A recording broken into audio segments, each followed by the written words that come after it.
Okay, we're live, and we're gonna have and since it's just me and Matt starting the show right now, as far as we know, make this an open. We'll just make this an open call show. Put in the hangout in the chat. So if you feel like jumping in, go ahead.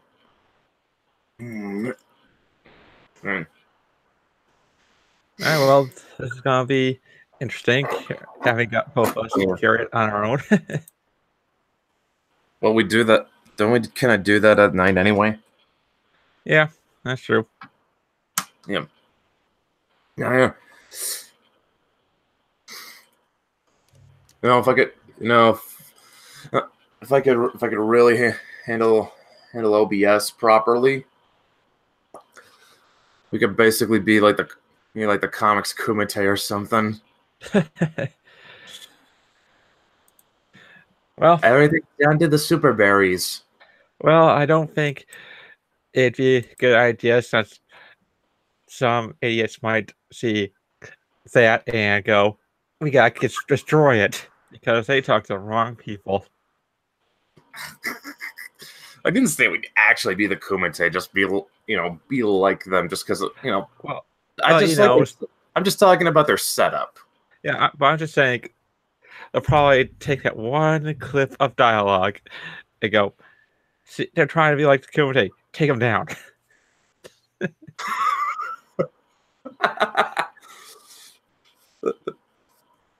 Although I don't think we could. Although I'm not sure if we can do that since we can't do the Redman voice. That's like you can't. But we can use Euroman voice. You can do that. I can't. I've been practicing that by watching the old Super Dave shows with Fuji. What? The what? You ever watch? Yeah, you don't know who Super Dave is? That is not ringing a bell.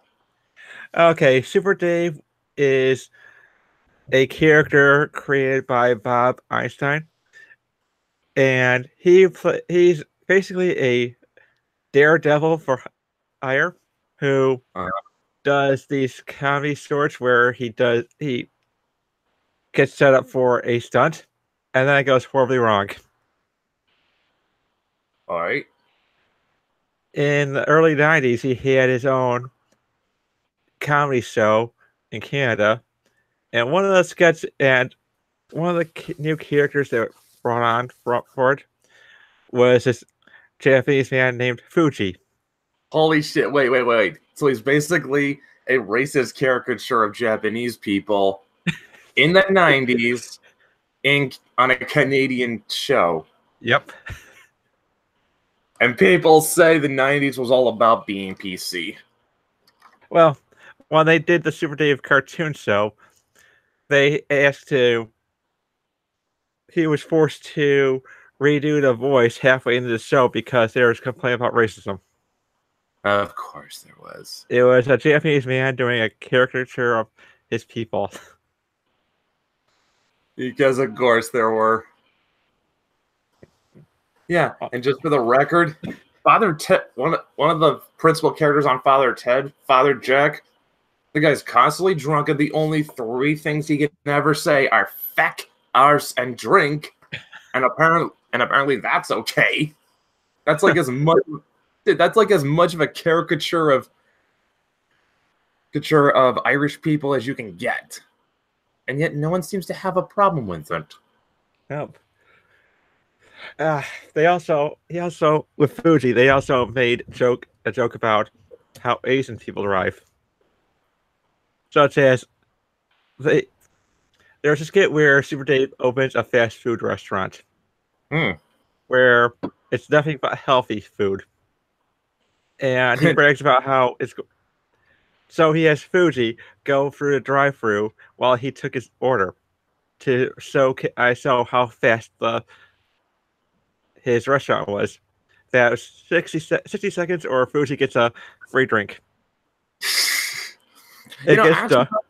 Well, it gets done, and instead of pulling up the drive-through window, he goes through the drive-through. You know, something that also occurs to me, if that people are gonna people told him to tone down the voice because it was racist, and yet no one seems to have a problem with those two Asian guys from South Park. Well, one's dead, and the other one turned out to be a white man. Wait, which one? The City Walk guy. Seriously, the Chinese guy was just a white guy the whole time? Yep. Okay. Now, when you say was a white guy the whole time, like I know for a fact, I think he was voiced by Trey. But as in, like within the show, he was a white guy pretending to be an Asian guy the whole time. Yes, turned out that in an episode dealing with multiple personality disorder, he turns out to be a psychologist who has a Chinese man as his alter ego, one of his alter egos. And during that time he's in a competition with the sushi place right next to his Chinese restaurant. So when it's revealed that he's a white man, the Japanese guy just he commits seppuku, doesn't he? Yeah, he jumps off a building because he could not believe he was fooled by a white man and could not bear dishonor. Again, know what? That sounds that everyone gives South Park a pass for that. I mean, like you had a Japanese guy commit seppuku because a white guy beat him in a cooking contest. No, it wasn't a cooking contest. It was just they were going back and forth with betrayals, or more. It's more like the Chinese character was betraying him whenever they were trying to do something to explain the difference between the Chinese and the Japanese. Yeah, but okay, like ignoring the fucking retcon, like this is what season was this?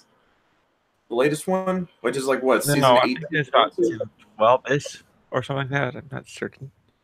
Is this the latest season? No, it was years ago. Okay, so like what was it? Like season 17 then? Maybe somewhere around season 12, 13, 14. Okay, so for about 13 or 14 years, no one had a problem with this character. Yep. Even though he was a blatantly racist caricature of Chinese people. Yep. Boy, how things work out. But yeah, in regards to the retcon, though, it's just like I think it's starting to show that South Park is on its last legs or something.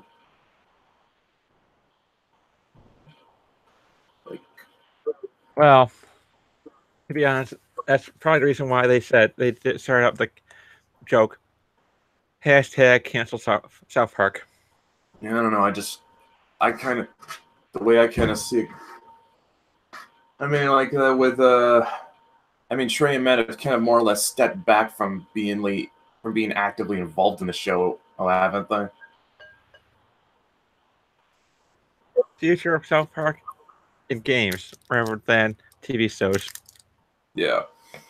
So if they're not actively involved in the show anymore, and just then that kind of tells me that. One moment, please. One moment. So, all right. Yeah, so if they're not actively involved with South Park anymore, then that kind of tells me that South Park is being handled by people who they sort of get the humor, but they're not as. Sorry. Yeah. Yeah. Okay. So, yeah, I'm still here. Okay, so if Matt and Trey aren't actively involved with the show anymore, and it's being handled by people whom I assume have worked with them for a long time, and while they might kind of get the show, they're not as good at it as they are. So, which also kind of puts into perspective that what was that? You remember that one season where it seemed like they were predicting that Hillary was going to win the election? I don't think they ever made the prediction that she would. Well, here's, I don't know. If you go back and watch that season, it does seem like they lean very heavily towards Hillary, not because they like her, just because they don't think Trump can win. Yeah, but boy, did that make a funny twist at the end. Yeah, well, like I said, Trump winning kind of threw their whole plan into just... It completely wrecked their plans for that season, because then they had to basically scramble to make Garrison the president. Yep, and replace him in the classroom. Yeah. True, but yeah, it's just that you can see how much that season suffered for them just sort of building the whole story around Hillary winning. And then there was the whole thing with like the Danish people, or was it Norwegians? Danish people trying to troll. It's just like, and the member berries, like, oh man, like that was a very confused season. It's like, yeah, I think it's mainly because what you were gonna say. I think it's mainly because they're trying to go for a serialized, more serialized format. When South Park is thin, an episodic type of show.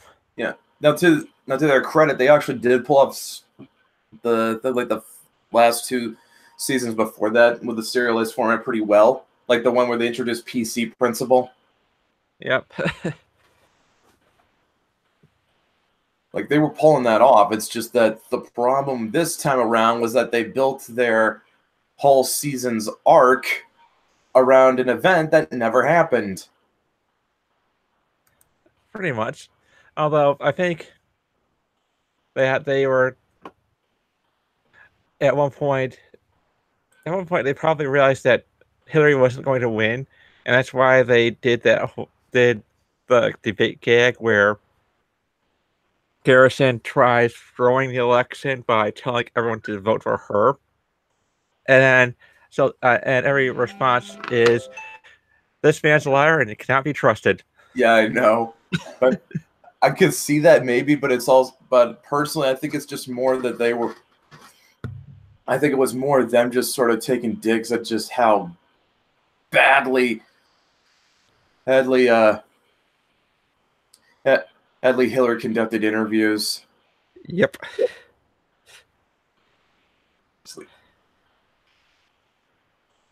Like, she's awful. Yeah, about the only person who does worse than she does is Alexandra Ocasio-Cortez. Oh boy. You know, I think I prefer to refer to her as Magog of Marscar does as Ocasio Hindenburg. Because that's how bad. Let me put it this way. Hillary's excuse was that, oh, she's not lucid. Oh, she's not feeling well. Oh, she's getting old.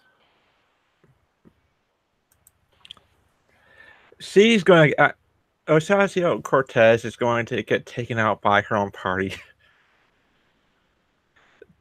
Protesting Nancy Pelosi on her first day is not going to endear her with the establishment of the party. And yeah, but you also got to remember Trump did not exactly make too many friends in the Republican Party, and he won. I think that's her strategy, except for one thing. I think she doesn't have his money. Well, that, and I don't think she resonates enough with the country.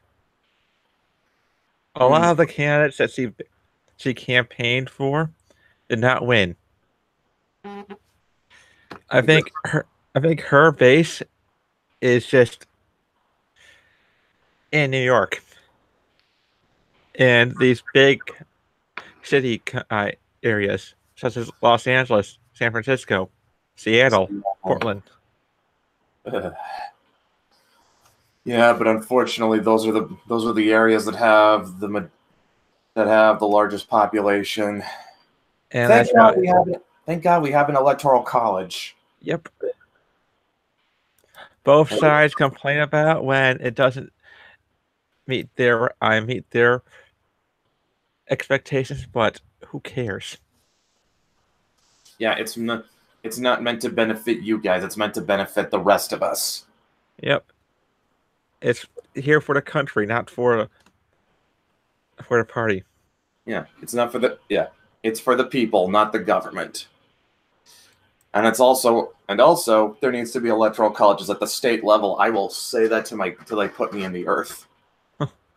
Yep. So, if there was an electoral college at the state level, let's just say, hey, Seattle would shut up a lot more. I think that California would probably lean more towards red than blue. Oh God, Seattle would be a red state if there was an electoral college at the state level. I mean, Washington, not Seattle. Washington would be red for sure. It's just like, I mean, yeah. But anyway, we're not a politics show. Nope. But then again, there are people who say that politics don't belong in comics. I think I did. Yep. Yeah, I did. To be honest, I think that you can have politics in there. It's just that it has to be well written.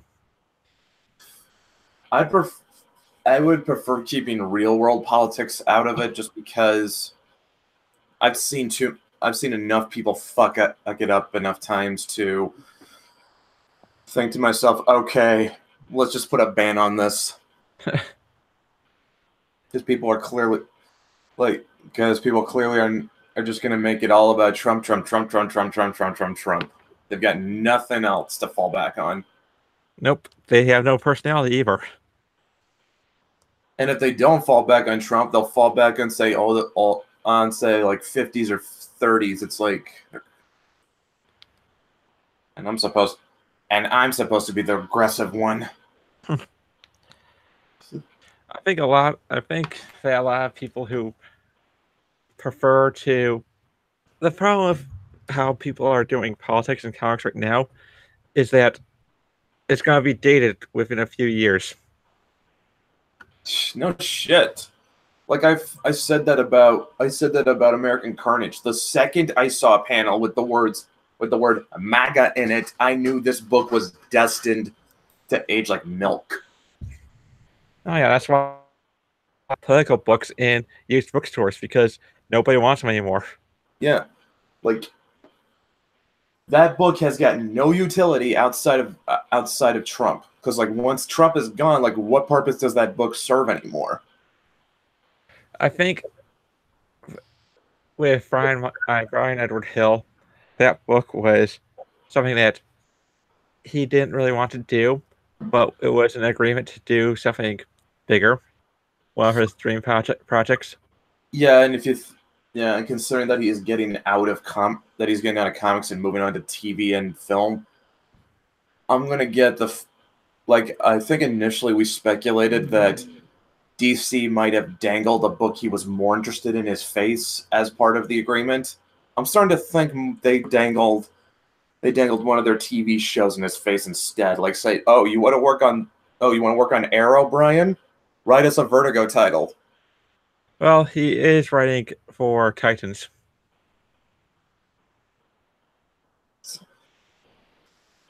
The plot thickens. Yep.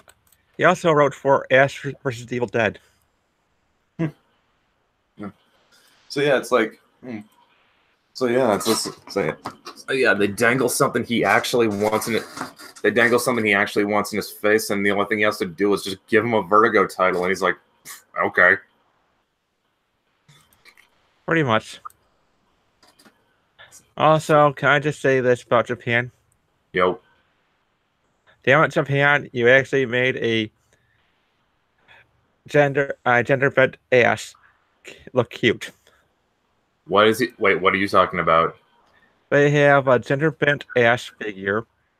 Oh, yeah. Oh, the statue. I remember you showed that in Slack. Yep. Although I'm not convinced that's him because it's supposed to be Evil Dead 2, and she does not have a unibrow. Well, the unibrow, it's hard to make the unibrow look cute. I don't think it's possible. Oh no, but I don't think it's Ash. Yeah. But then again, Evil Dead is one of those franchises that's been able to reboot itself with every movie.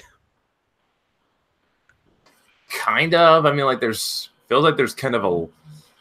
Feels like if you squint, there is kind of a continuity there. Except at the end of the very first one, which was more of a straight horror. Yeah, I remember I've seen all three of them. Yep, it's implied that Ash dies at the end. Yeah, I know. And I think it's like they made that and did not expect it to get it as big as they did, and then they had to make a sequel, and it's like, okay, what do we do? Make the smart character dumb. Yeah. Yeah. I think like you can say like Evil Dead 2 is like a reboot for like just the first half of the movie, and then once the second half hits, it's like a sequel now. The funny thing is that Ash vs. Evil Dead is set in an Evil Dead universe where you can combine the first two movies. Mm-hmm. While Army of Darkness never happened. Wow. Because Army of Darkness, when they were conceiving the show, it was owned by Universal. So they didn't have the rights for it. No, so they couldn't even reference it if they wanted to. Nope. It wasn't until season 2 when they got the rights back for it, and they did some gags referencing Army of Darkness. Mm-hmm. I really thought that the big secret Ash's father had was that during the time that Ash was in medieval times, he impregnated that woman, becoming his own ancestor. Just like Fry becoming his own grandpa. Yep. They also kind of played with that in Poker Night too. But the twist was instead of Ash being his own ancestor, he was Brock's. Wow. Yes, needless to say, Brock was kind of horrified at that. I think so. But what I have to say that Ash vs. Evil Dead ended on a more disappointing note, mainly because it ended. Yeah. They set up for a post-apocalyptic next season, fourth season, where Ash would have to go looking for his daughter. Huh. And yes, Ash has a daughter. Wow. And they managed to find an actress who looks enough. It looks like he could be Bruce Campbell's daughter. Cool. Yeah. Here's something I just saw on Twitter. It's from Adult Swim's Twitter. They got a new show called Tigtone. It looks like it's some kind of fantasy comedy show, but animation's a little weird. Like it's kind of reminding me of like Adult Swim back in what was it, 2007 or something? Like when they had all those really weird shows on.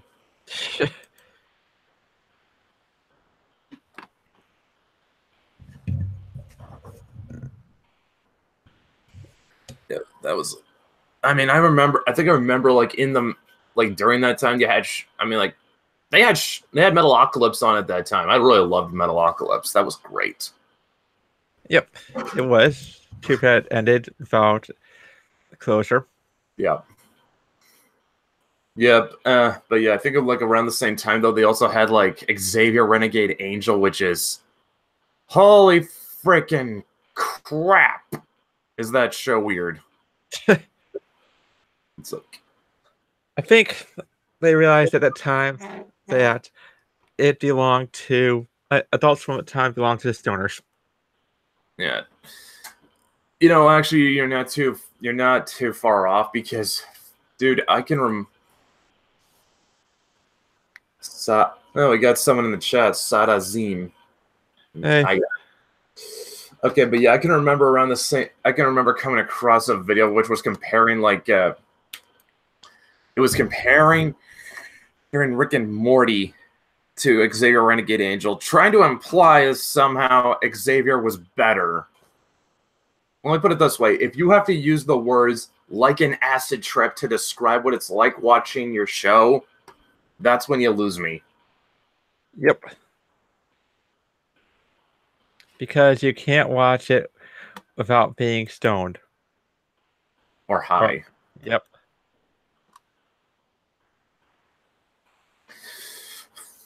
That's just like, yeah. And honestly, I mean, like as someone who's been baked before, it's really not all it's cracked up to be. I wouldn't think so. I've never done it. So like I said, I was the context for that, from my experience, was that I was down in Portland. I'd gone down there to see my friend's band, and because it was ice, the roads were icy and kind of snowed over, and it was late at night. I had learned to drive back in Michigan. I was kind of thinking to myself, okay, I do not feel comfortable driving back to Washington in this weather at this time of day. Hey, of course. So, oh, and Tank just hit us up on Slack saying he's going to be late. Okay, that's no problem. Okay, but yeah. Sorry about that. Okay, but yeah, where was I? I did not. So I don't feel comfortable driving back to Washington, in that, with all that snow. Like, I'm not kidding. When I went down to Portland that year, all the roads were covered in snow. And if I remember correctly, it was a Friday night. So, bound to be more than a few drunks on the road. Oh yeah.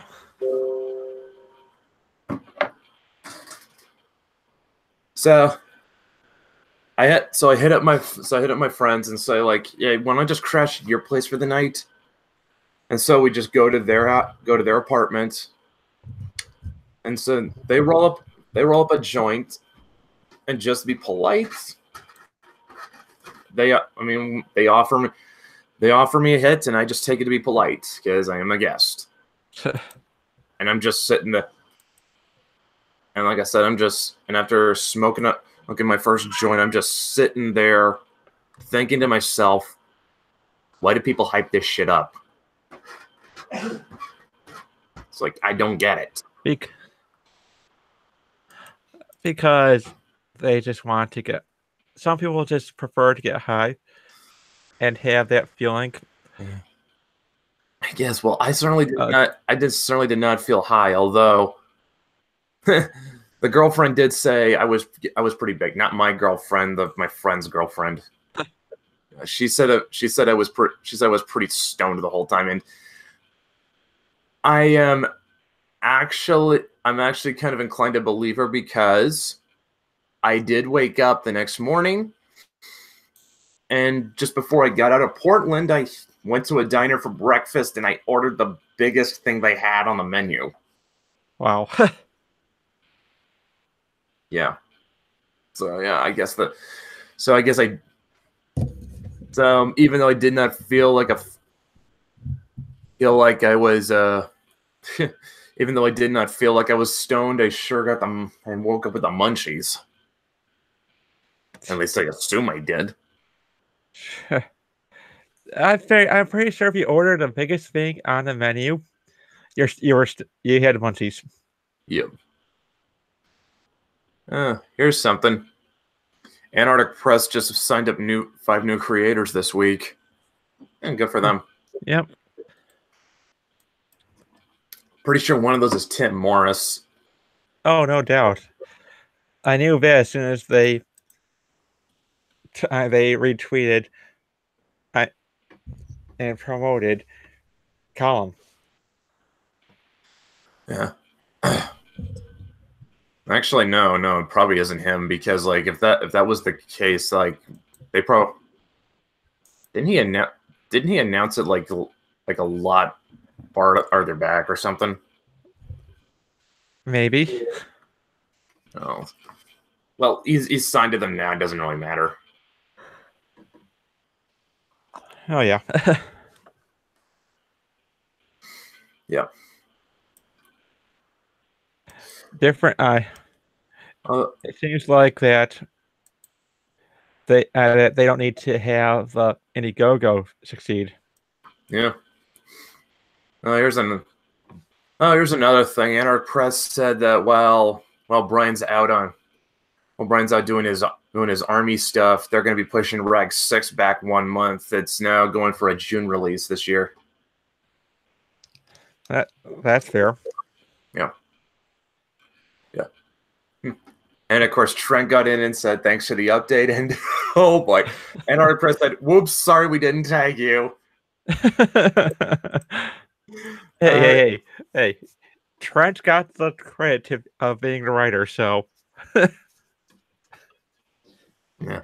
Yeah, but like, let's be honest. Between the two of them, Brian is kind of more the face of the book. Yeah. Not counting Liz. Like, I think he's the concept and ideas guy, and Trent's the one who just hammers out well work. I could be wrong, but that might be it. Who knows? Like who knows? It could just be that. Actually, what I see is like Brian is the details guy, because you do know how obsessive he is about them. Oh yeah. Yeah, he's the details guy. He's the guy who handles He's the guy who handles the jokes, while Trent probably handles the broader concepts. Yeah, and those two guys can get a book out. What was it? 3 books out before 3 issues within a year. Yeah, and before EVS is able to do 9 pages of Cyberfrog. Some people just need to have a boss to answer to. Yep.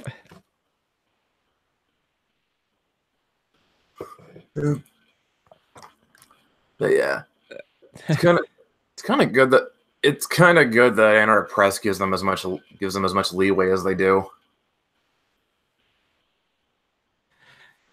Yeah, it is. Not a whole lot of publishers will do that. Yeah. But I think that the smaller companies that aren't the big two, they're more inclined to not have if it's a career-owned project, they have a hands-off policy. I'm pretty sure. I would not be surprised to say that Image. Well, I guess with Image depends on the book, but IDW and Dark Horse probably have a similar policy too. I have to say that Image has the same policy as Alterna does, which is basically they don't keep the rights to the work. They pay you the profits from it, keep some money for the printing and marketing,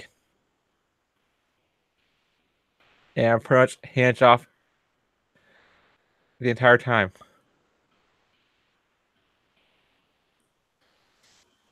So Wicked has a similar policy, don't they? Yeah.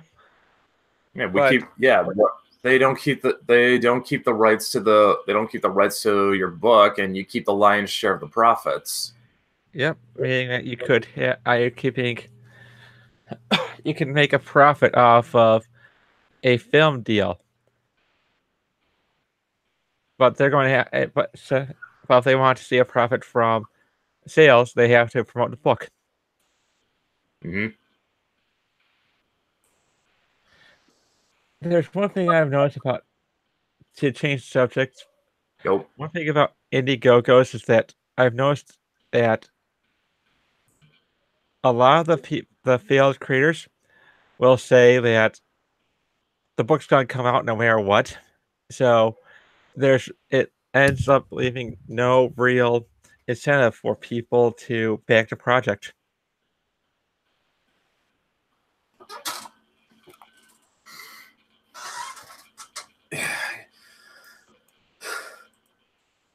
So there's really no punishment to failing crowdfunding then. Yeah, so basically if you're going to crowdfund, don't say anything like you'll pick up the pick up the price tag for the rest of the pages, or don't say that it's coming out no matter what. Say if you're going to say it's coming out no matter what, use that to say that even if the Kickstarter fails, you're going to come back with number one. Yeah, or at least say like, I am going to get this book out one way or another, but this way it gets out a little faster. I probably would use that just to be on the safe side. I guess so. You're probably right about that. But and part of the whole I think that if you do use that kind of advertising, you're probably more likely looking at failure. Maybe.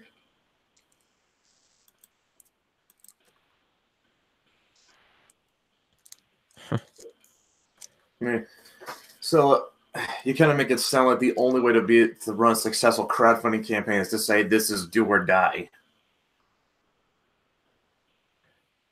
Pretty much. It'll give incentive for someone who might be on the fence about it to go ahead and pick up the book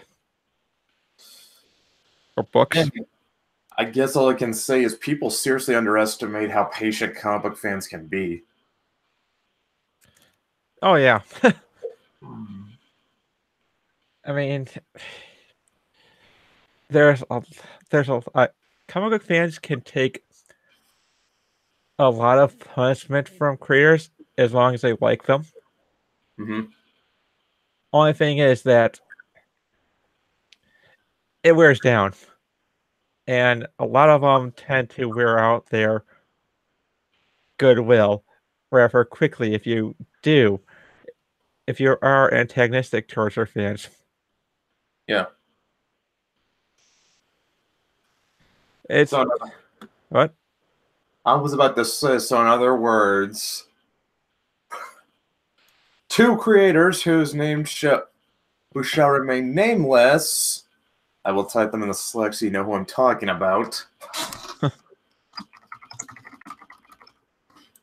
So in other words, if these guys had just been a little bit more diplomatic, people would not have given them such a hard time for being late.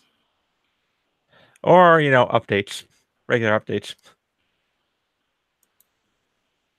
Yeah. I mean, you figure with 20,000 and what was the other one? 15,000? Yeah. They'd be more appreciative. And much would push to try to make things more open for our fans. But then again, anyone who works in the industry and uses it to support themselves as a single income, they're more likely to be more insulated than the ones who are on the outside, who have a day job, who are who will treat their fans with respect no matter what their political ideology is. Yeah. Yeah, it's just yeah, honestly, I mean, like it's like I've kind of said before, comics are about to get to the point where you cannot depend on this for a career. Unless you're mega talented, or you just if you're a writer, you can do it do multiple projects at once. And if you're an artist, you have very good commissions.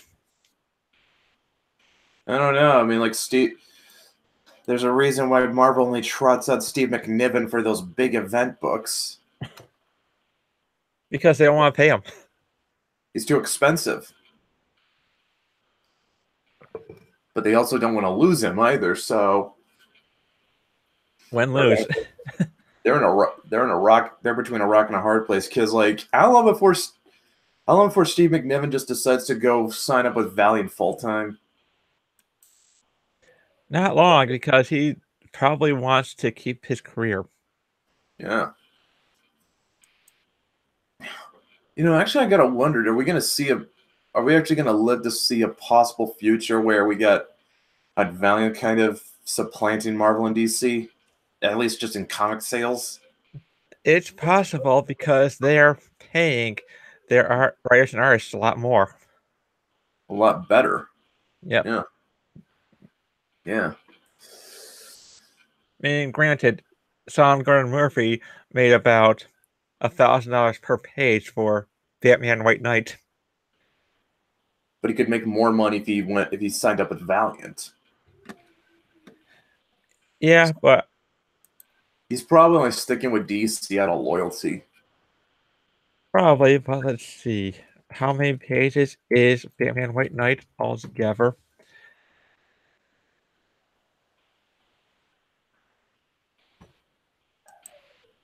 Well, let's see. Batman White Knight, let me pull that up. Yeah, I'm looking up right now. 232 pages, so assuming that he made a fat 230 grand. Yeah, assuming that's all comic pages, it could be a total of it's well over 100,000. It's definitely over $200,000 though. Yeah, he made that. That was from he published. Okay, that's 8 issues from October 2017 to May 2018. Published with it. He made more and fuck. He probably made more off just one issue than I do in an entire year. It pays to be a writer artist. Yeah. Especially when it comes to someone of his level. Yeah. But first,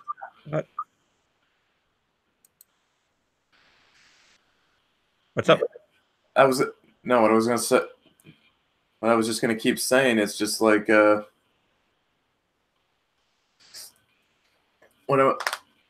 was that I mean, like you're probably not gonna see Marvel and DC go away with just sheer brand recognition. Like they just pop culture footprint. And it's likely you'll never see Valiant achieve that. But in terms of raw comic sales, well, Valiant can probably take them over. Yeah, but you never know. Maybe Valiant will supplant them in the culture, because there's probably been a lot of big superhero comics that were back in the 40s that were expected to last in the culture. I get it. It's just more like I don't see people getting hyped up for Exo Manowar the same way they get hyped up for Iron Man. Probably not. Yeah. Hey, I'll be right back. Okay. My sister left her dog with me to take care of, so he's going insane right now, wanting to go out. Jeez. So I'll be back. Sorry. Okay.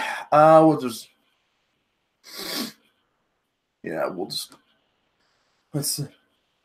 Good. Okay, so you're just eating dinner and listening to this train. Good for thanks, Sod.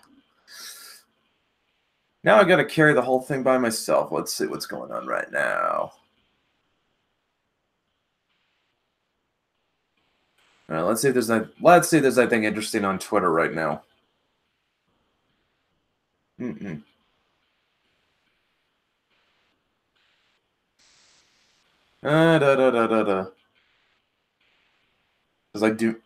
I want to find something that is not just another hot take on Trump serving McDonald's to a football team. Let's see. Yeah,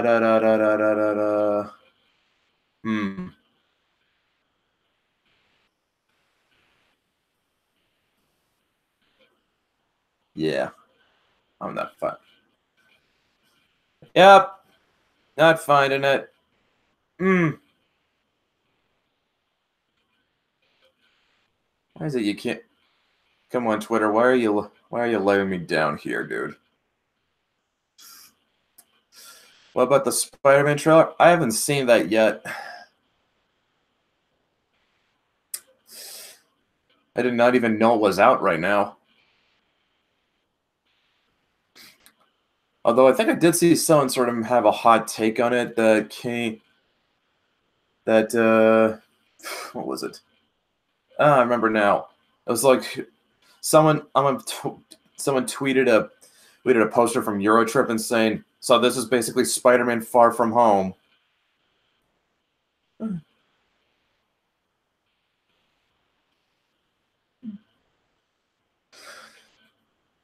I don't know, I thought Spider-Man Far From Home was going to be him stuck on an alien planet. I gotta say, if this is him being stuck in Europe, it's like a little disappointed, man.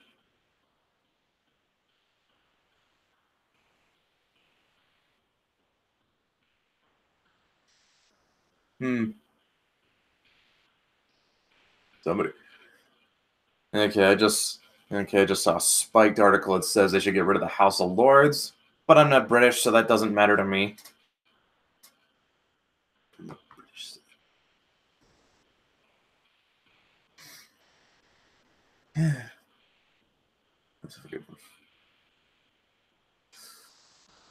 Let's see.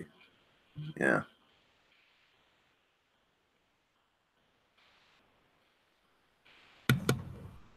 All right, I'm back. Oh, here's something I just learned.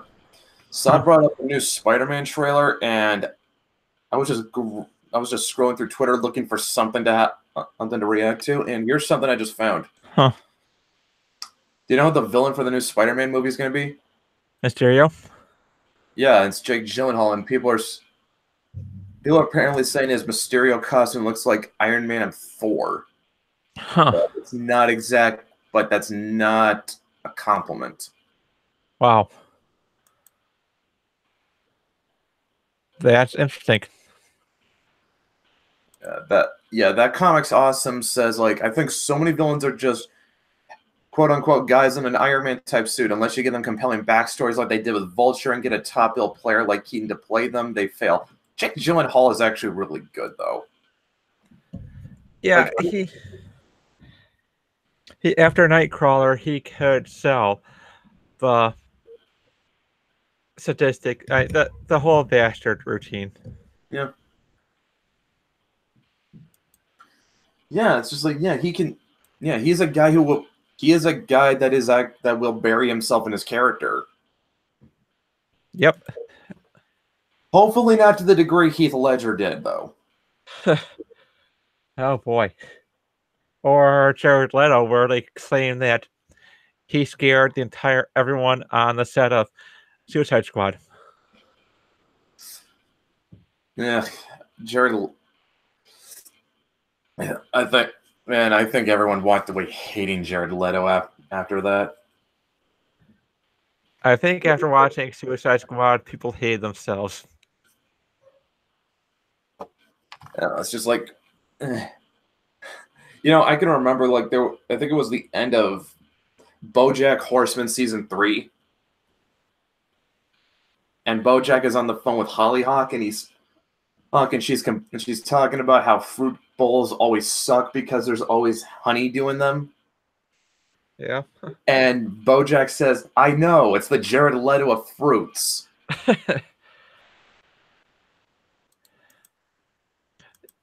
Yeah, he's an overrated actor, I think. Now he is somehow overrated and underrated at the same time. Like, how do I put it? Like, he's not an A-lister. He's never been an A-lister. Nope. Like he's always the. Like here's the thing. Like he's always been that. Most of his roles are like really small, or at least he's in smaller pictures. Like, actually, a funny thing is this is kind of like an unintentional Easter egg in retrospect. You've seen American Psycho, right? Yep. That's about as close as Batman ever comes to killing the Joker. Wow. Then again, Frank Miller did have him kill Joker. No, he didn't. He nearly beat him to death, and then what Joker did was just break his own neck. Oh yeah. And Alan Moore made the ending of The Killing Joke ambiguous. Yeah. Sod says, admittedly, what I want to see is the Aunt May Doc Ock romance storyline. You know, Sony wanted to do an Aunt May movie. Please don't. It was one of their plan before the Sony leaks. It was a planned film in the Spider-Man cinematic universe.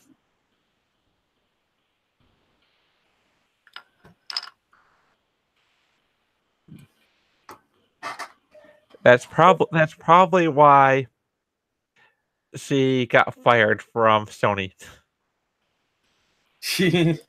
Yeah. Says Frank Miller has Batman crippled Joker. Yeah. It's been a while since I read Dark Knight Returns, so like I remember. I remember how he died, and he died by killing himself. He just, like I said, he just twisted his own neck and broke it. Yeah. Well, the whole story with the Aunt May story, it was supposed to be her as a secret agent. Oh, that. Yep. That thing. It's just like, what the frick? It's like, like, as much as I like Venom, I'm kind of glad that plan kind of really did not go through. I just don't think they could have pulled it off. It's just, well, John? I don't know. It's just like a whole Spider-Verse series. It's just like, it's too limited. Yeah, but they tried doing it. They attempted it, and they got one decent movie out of it. Yep, and they even the concept for Ghostbusters 2016 came from a concept from their planned Spider-Verse. Huh.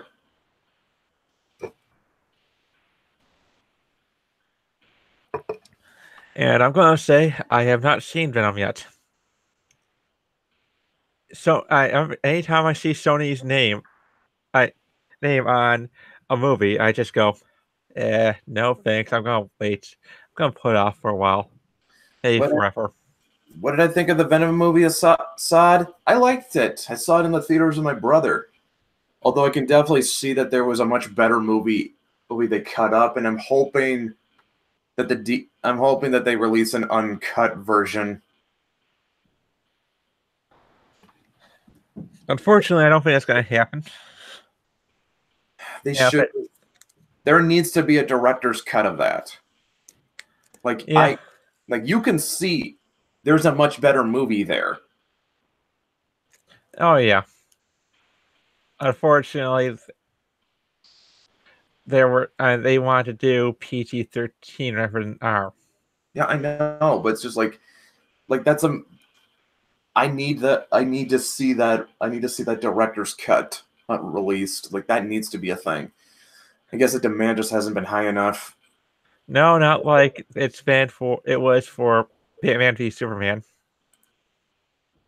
Which that did fucking all to fix. I really think Zack Snyder was limited in how he could do things. It wasn't his story for Man of Steel. It was David Goyer's. It wasn't really his story for Batman v Superman. It was David Goyer's. Mm-hmm. Mm-hmm. And David Goyer's not a bad writer, though. He's hit or miss. I mean, remember Blade Trinity? Yeah, that was pretty bad. Didn't he also direct it though? Yep. And admittedly, you could chalk that down to him he's more of a writer than a director. I mean, like he did the first two Blade movies. He worked on Dark City. In fact, actually, he kind of actually spruced Dark City up. Well, because like Alex Proyas's version, like it was kind of described as not making a lot of sense. Well, he did have a hand in the Dark Knight trilogy. Yeah, he did. Co-wrote the first. He co-wrote Batman Begins. Yeah. Came up with story outline. I came up with story plots for the other two movies. Mm-hmm.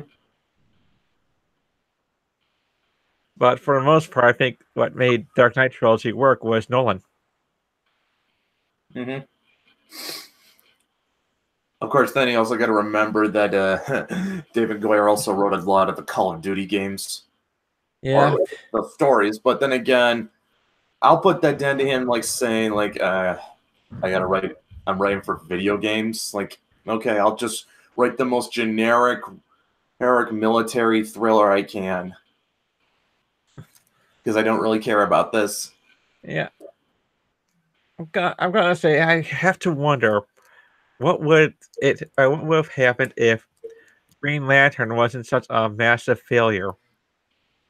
Because that was the reason why Warner Brothers did not want any lighthearted DC movies.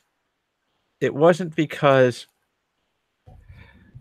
they were afraid of comedy. It was because of how poorly Green Lantern did and how much humor was in that.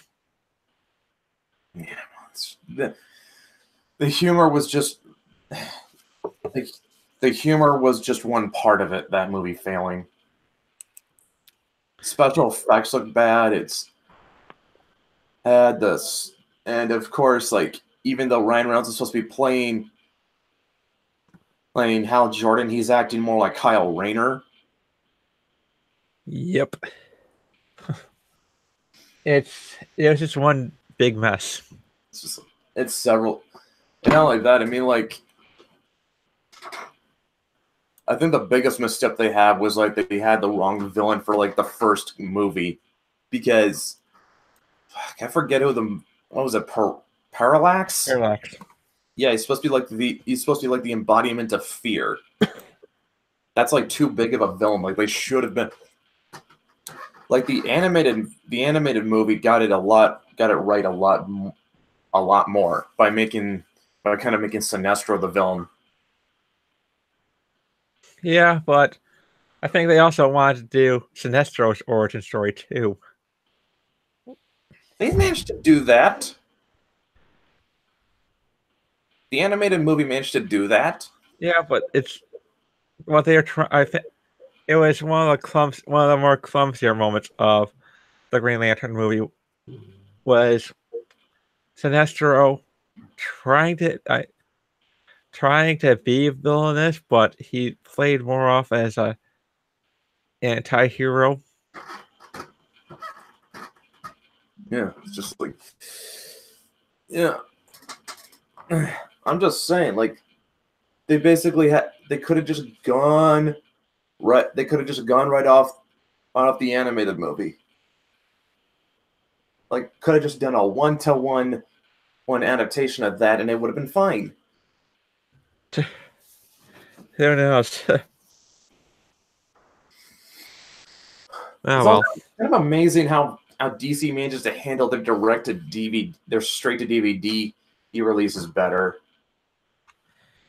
That's because they've got a different branch of Warner to deal with. I think DVDs go through the TV department, a TV branch of Warner's.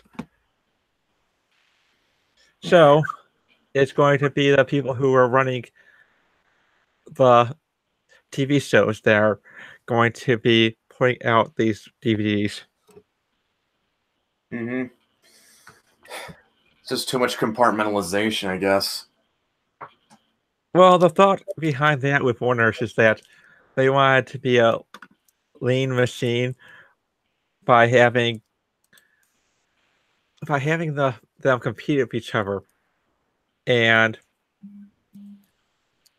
hope and their thought process was that they're going to generate more profits because of that. Problem is that they've got a more dysfunctional system where the TV branch does not want to help the film branch and vice versa.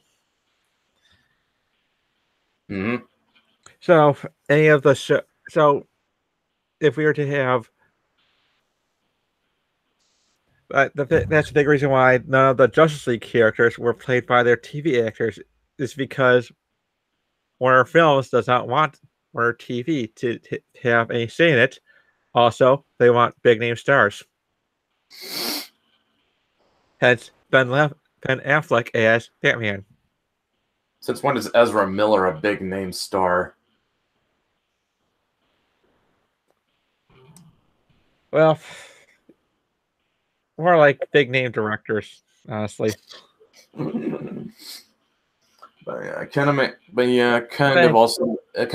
also puts like the directed DVD releases in perspective, because like they've still got a lot of the people from the Bruce Timm days left over. Yep, they're not going anywhere for a while. Yeah, I mean, like Andrea Romano still does a lot of the ADR. It's just like, I mean, like she's still, like, even when they're not using any of the old people, she still manages to find talented actors. Oh yeah, it's not only that. I mean, like, it's also not only that. It's just like, even though these are DVD releases, the animation is not bad. Like, they don't look cheap. No, I think they know where their moneymakers are. And I think they do things a lot more competently than Warner Films.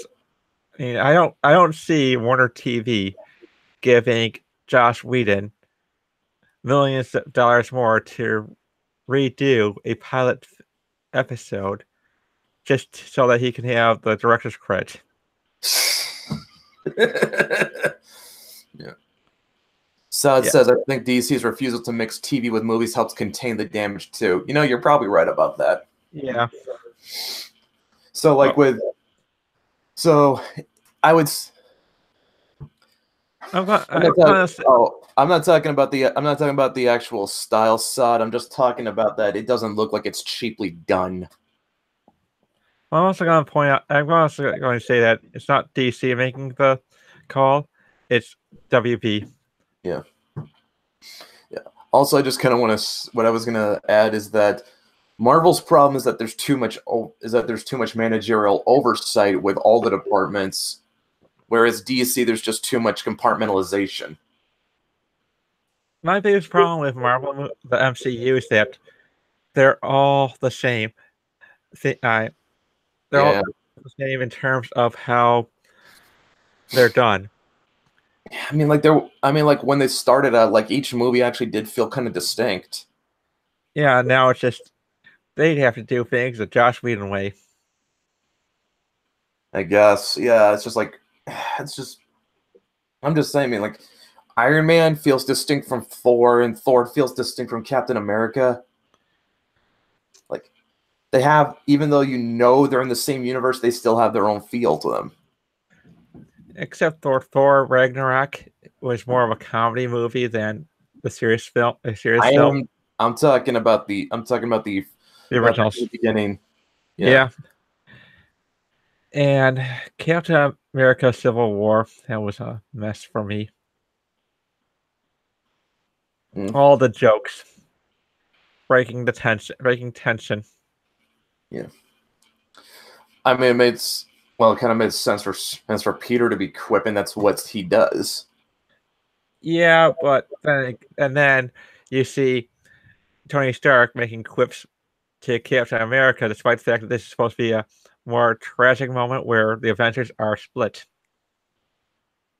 Yeah, true.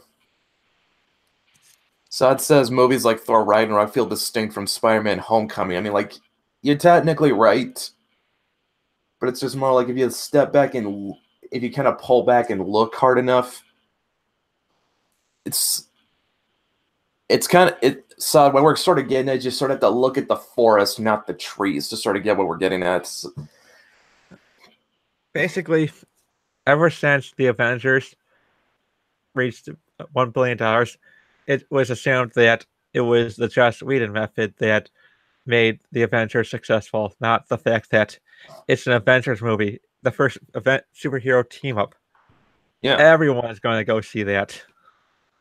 So that movie could have, although I want to say like it could have been like that movie could have been in a steaming pile and still would have done well, but if it had been, it also would have killed the MCU. Yeah. I mean, it was. Don't get me wrong. That still was good. It was good on the first viewing. Then I just, as a writer, there are certain things that I can do. Seeing something on multiple views, I start picking it apart. Yeah, actually, I think the first time we went there, my brother was complaining, but I didn't see okay, at the time my brother was taking film courses and he was learning all those technical jargons like mise en scène and complain how there wasn't any in there. When it's like, you don't get it. It's not that kind of movie. It's not trying to be. No, it's not. It's a cheap popcorn flick in a way. I would not. Well, it's not cheap. It's an expensive popcorn flick. Well, now it is, but you know what I'm getting at. I know what you mean. Yeah, I do know what you mean. But it's more like it was supposed to be a giant superhero crossover, and that's all it needed to be. Yep. No more, no less. And I think that Justice League could have done well if they didn't have the reshoots. And proper build-up. Well, yeah, but on its own, Justice League would have made a substantial profit if they didn't have the added this is the budget. Oh, no doubt. I don't disagree, but it's just more like DC. I don't think anyone can dispute that DC's biggest shortcoming with the DCEU was that they kept trying to catch up to Marvel way too fast instead of just slowly building up. Yep. Because that's part of what made Avengers work as good as it did was that they had 4 of the main heroes already firmly established. Also, no Ezra Miller. Also true. But yeah, like Captain America had his own movie, Iron Man had his own movie, Thor had his own movie, and Hulk had his own movie. Well, technically, Hulk didn't have his own movie. The Incredible Hulk is more or less on the outside of that, since it was Universal that made it. Yeah. But honestly, I have to say that they could have just done Batman, Superman, and Wonder Woman movies before. Yeah. Batman v Superman. Have that as, and then have the theme of the differences between Batman and Superman be the source of conflict rather than this whole overly done theme about power. Yeah, definitely. Well, that's kind of where a lot of the conflict usually comes from. It's just that Superman wants to lead by example and try to just basically be the Boy Scout. And Batman is just a little bit more, how do I put this? More results oriented. Although I don't know. I'm trying to get it. Like he's a type to do whatever needs to get done without killing. Yeah, that's the best way of putting it. Like he's more about results, although he won't without resorting to really unsavory methods. Yep. In a way, if you want to make a high school comparison, Superman's a jock, Batman's a goth. I know. Yeah, I know, but yeah, there's like enough conflict with just a difference in ideology. And then of course Wonder Woman's supposed to be would be between them like the voice of reason. Yep. Yeah. Didn't the Incredible Hulk have a stinger with Robert Downey Jr.? Yes, it did. Yeah, but Incredible Hulk was made by two different studios, and apparently they didn't do well. They didn't like each other enough to do any more Hulk solo movies. And also, I think there's also a lot of legal bullshit tied up with why Marvel was not able to get the rights to the Incredible Hulk from Universal. I mean, so it's like kind of in this weird state where it technically is it is part of the MCU, but it's not, but it is, but it's not. It's the reason why Hulk has not been in his own movie since the Incredible Hulk. Yeah. Not because it doesn't do well, it's because Universal wants to cut the money of the MCU money. Mm-hmm.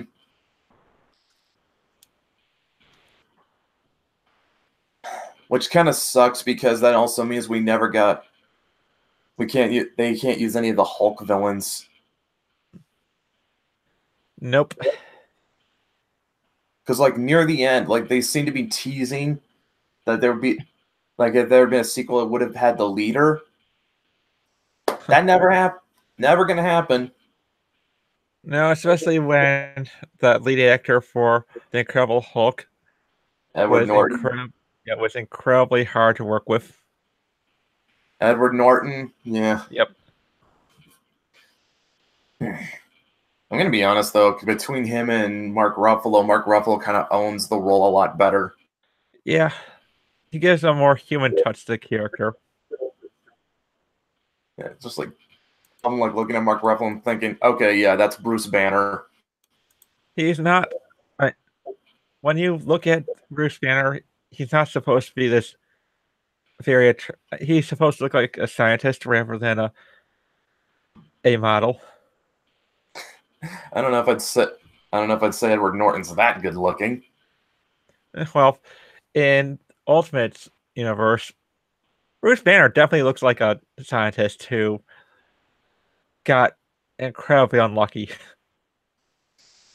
He's got a lot. Oh God, he has a lot of issues in there. Yep.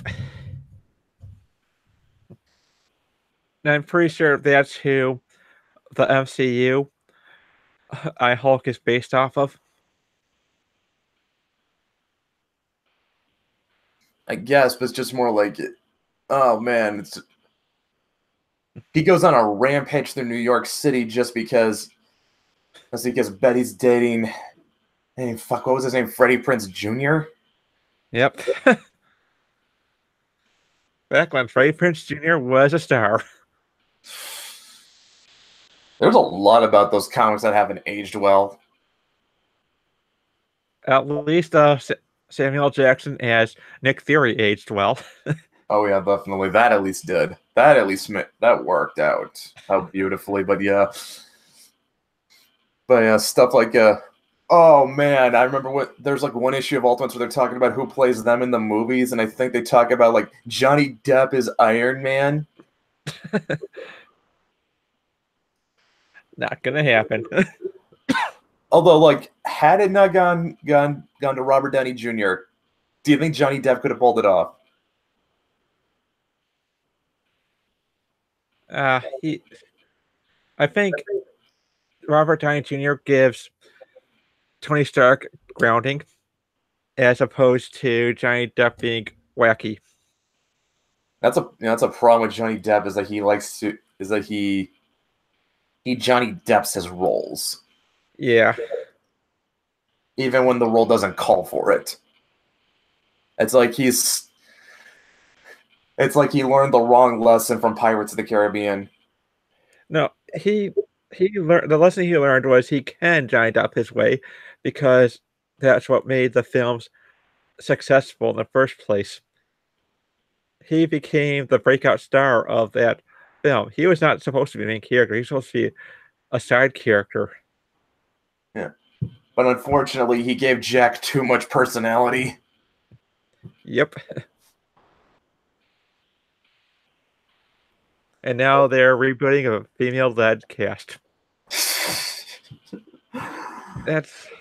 I kind of hope it kills that franchise just because, man, Pirates of the Caribbean was one of those film series that lived on way past its expiration date.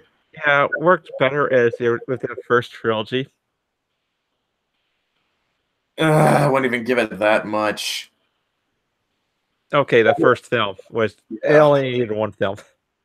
Yeah, the first movie was good. And it's like they kept just getting more, and it's like they kept just putting more and more shit into it. But people liked it, apparently. No, people liked it for Johnny Depp.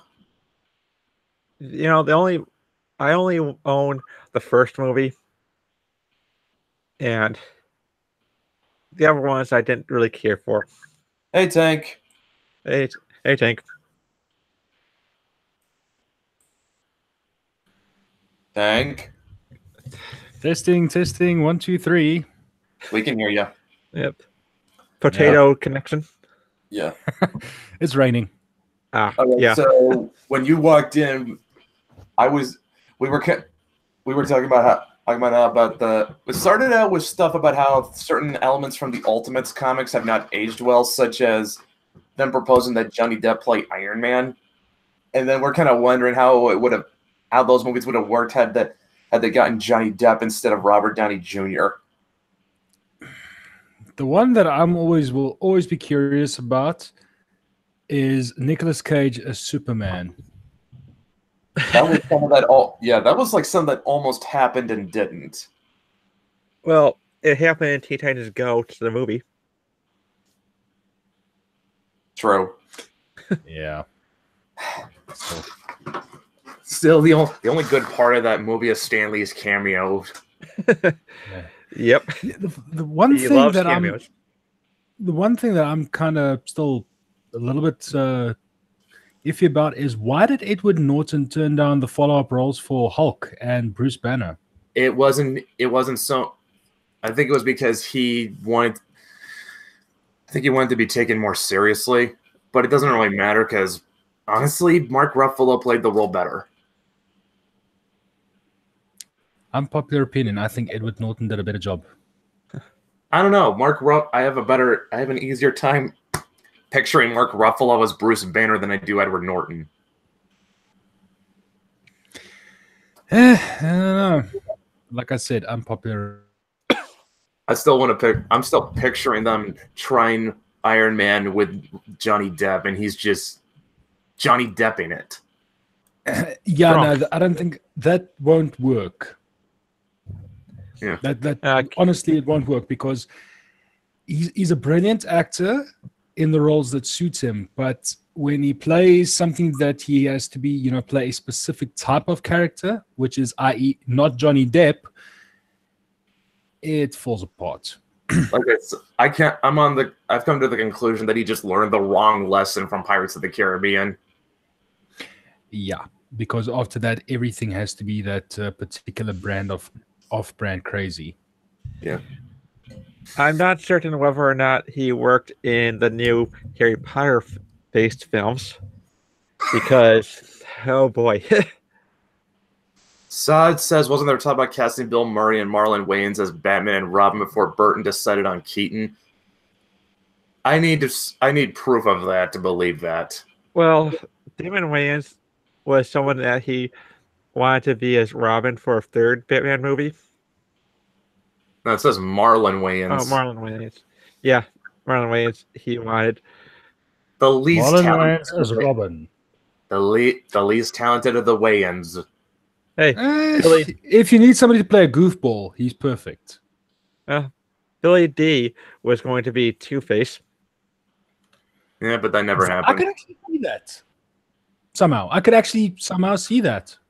Yeah. I think he would have pulled it off better than Tommy Lee Jones. Maybe. Although, actually, no. Tommy Lee Jones is a good actor, but the script kind of let him down. He also had a co-star who he hated, Jim Carrey. Yeah. He absolutely could not stand him. For what it's worth, Billy D finally got to play Two-Face in Lego Batman. Is that really... Wait, the Lego Batman movie? Yep. That's it. I need to go back and check that. And I'm having a hard time.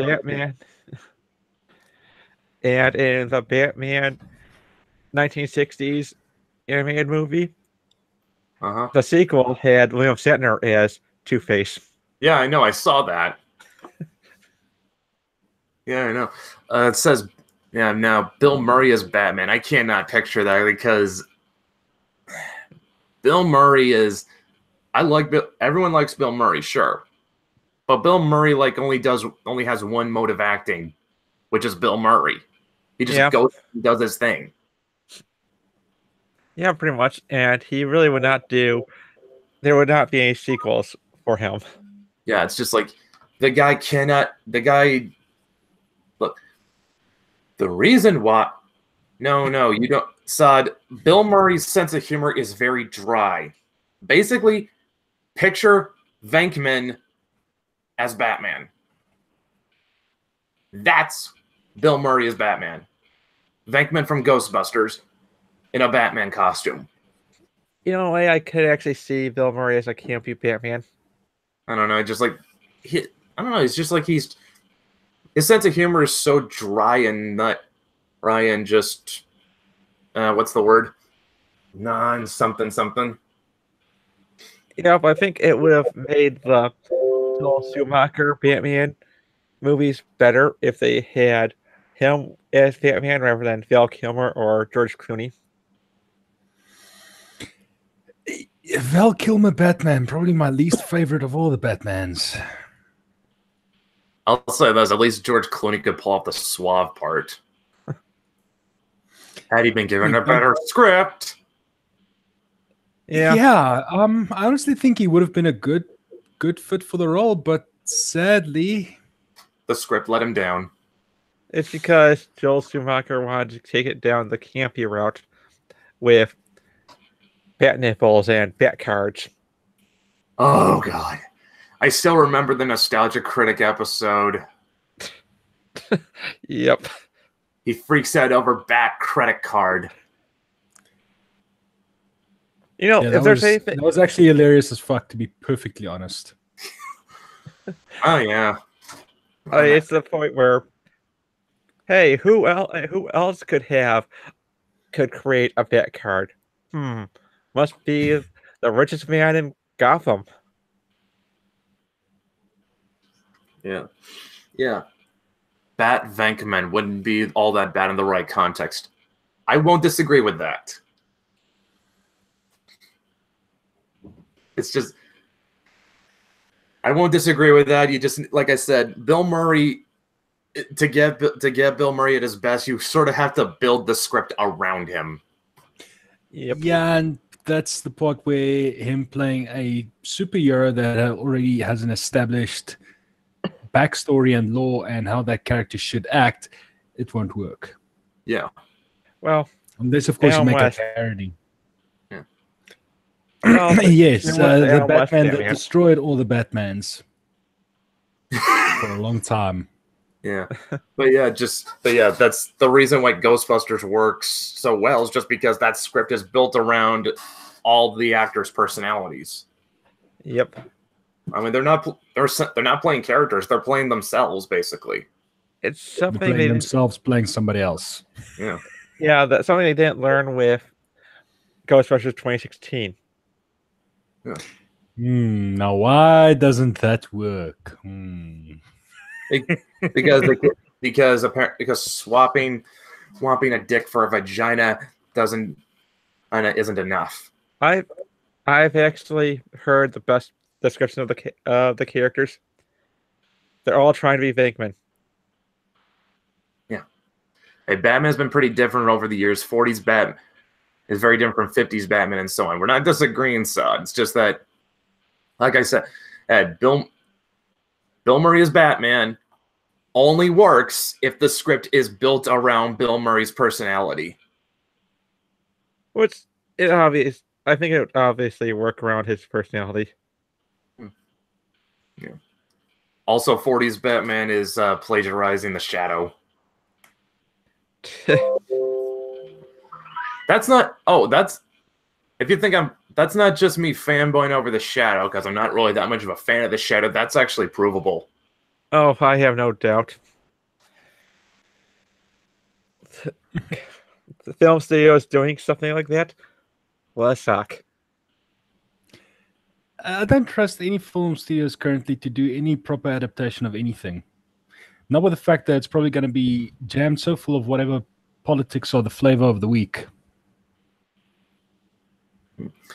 40s Batman is plagiarizing The Shadow and Zorro. I can count. Yeah, well, it's played. I would definitely say it's more. It's kind of more like if you look at the first Batman issue and compare it to this one Shadow novel, Partners Apparel, you can see that it's a one act of plagiarism. Yep. And about the only reason DC got away with it was because that was a novel Walter Gibson did not write. It's like at the like how much do you guys know about The Shadow? I've seen the Alec Baldwin movie. What did you say, Tank? Not a lot, sadly. Okay, so back in the day, Shadow was huge. Like for its time, arguably bigger than the MCU is now. Like I said, caveat is for its time. Oh, well, I'm pretty certain for its time, the MCU is actually not that big. Yeah. Okay, so yeah. Now here's the thing. The Shadow novels are in such high demand, and the publisher has to go. The Shadow novels are in such high demand that the publisher had to go bi-monthly to make it. And so that kind of necessitated that they had, because they're going bi-monthly, Walter Gibson is sort of overworked, so they have to hire basically other writers to keep up demand. So he doesn't, and so it just so happens that Bob Kane and Bill Finger get lucky and pick up one that he didn't write. So if he happens to see a comic starring a guy in a Batman in a bat costume that is plagiarizing one of the Shadow novels, and it's one he didn't write, you think he's going to recognize it? Probably not. Nope. And a lot of it has to do with the fact that the Shadow's publisher was not on the ball enough to catch them. Oh, well, shit happens. Yeah. Unfortunately. Unlike what DC did with Foster Comics. They were the original publishers of Captain Marvel. You mean Fawcett? Fawcett, that's what I meant. Fawcett. Yeah. That I do know. I mean, I've watched quite a few documentaries on comics, so I've got at least some knowledge there. Yeah. But not a lot. Yeah, they sued Fawcett over just because Captain Marvel looked similar to Superman. Funny, now they can't use the name Captain Marvel due to Marvel. Now, for what it's worth, though, Shazam kind of works out better. Yeah, but we're going to know which is the superior Captain Marvel movie. Of course. Like I said, I don't know. I don't know if Shazam is going to do well, but it looks like it's going to be a fun movie. And it's like we haven't had a superhero movie in like a long ass time that has been this carefree. Yeah. It looks really good. That's all I have to say. It's kind of like, in a way, it's kind of like Big, but with superhero. Yeah. It's just like, pretty much, yeah. It's just like, yeah, it's just, it's going to be like the first superhero movie you can just watch, and you'll just probably you'll likely walk away feeling good. Let's hope they don't screw it up. Billy's a kid. They cannot. There's a limit to how much they can mess him up. No, I'm just saying. Hopefully, they don't mess up the movie. Oh, yeah. Look, I just want to go into Shazam and walk out saying, and walk out feeling happy. That's all I want. Hopefully, we do. Yeah. Sada has a couple of things that I missed. Shadow of the Batman of his day. No, because Batman got away from killing criminals. Shadow has always massacred them in totality. Like, he's arguably more hardcore than the Punisher, which is saying something. Yep. Speaking of Captain Marvel, didn't DC and Marvel have a row over the name? They did, and that's why DC has to use Shazam. Kind of also like how Marvel took the name Wonder Man, and then they published books like Spider-Woman to just have the copyright on the name.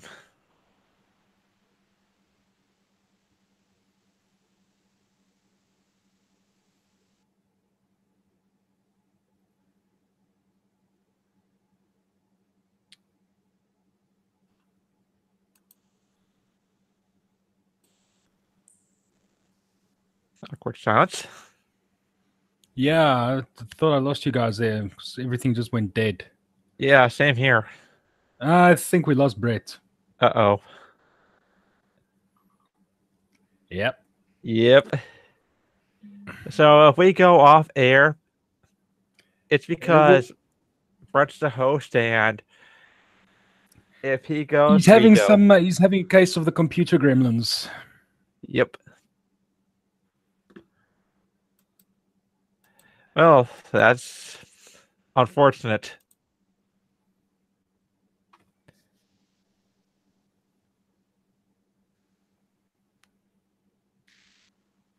Oh, well, just not really much to say. But yeah, looking forward to after the reception of the very positive reception of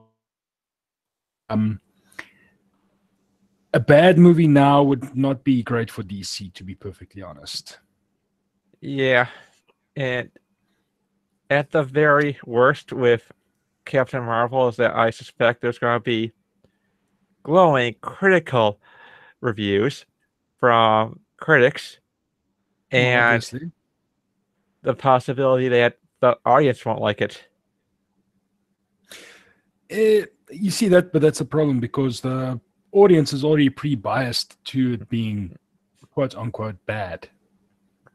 Mainly due to a dislike of the material that they've released to promote it, and the fact of a late-stage retcon that, oh my goodness, she has time travel powers now as well.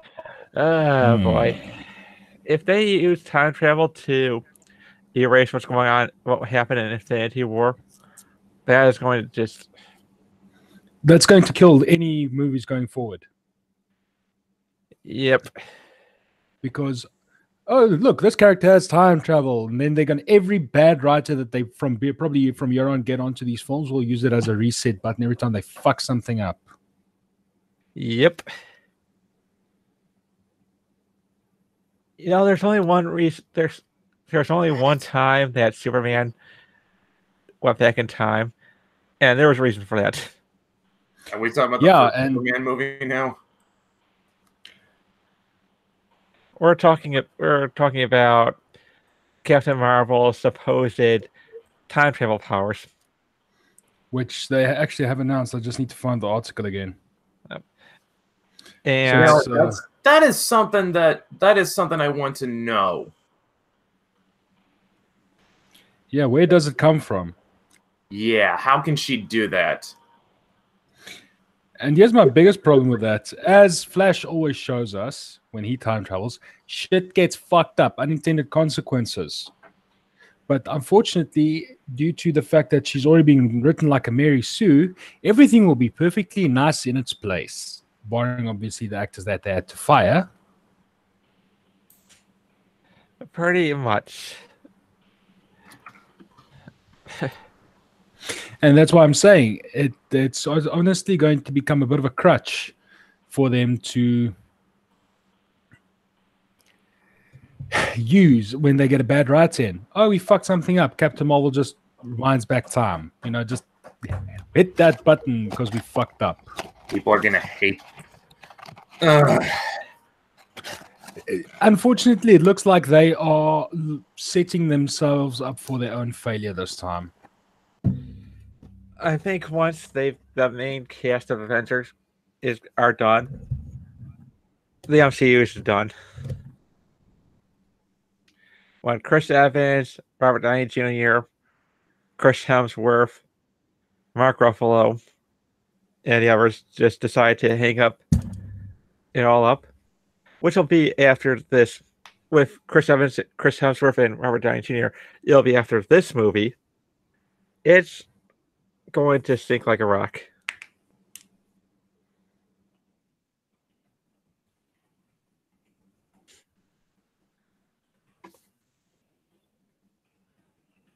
Yeah.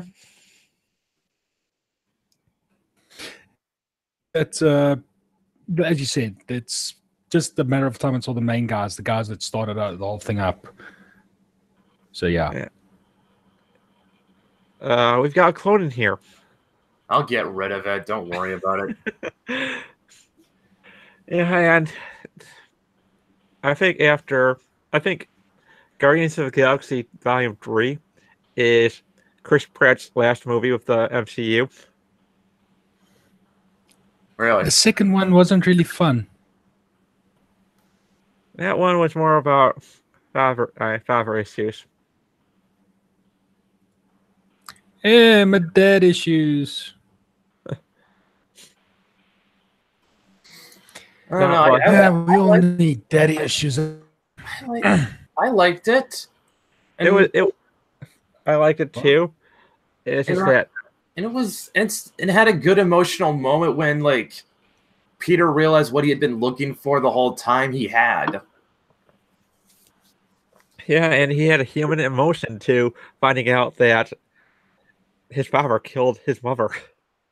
Yeah, not just that, but like also said it was a good moment when he realized that,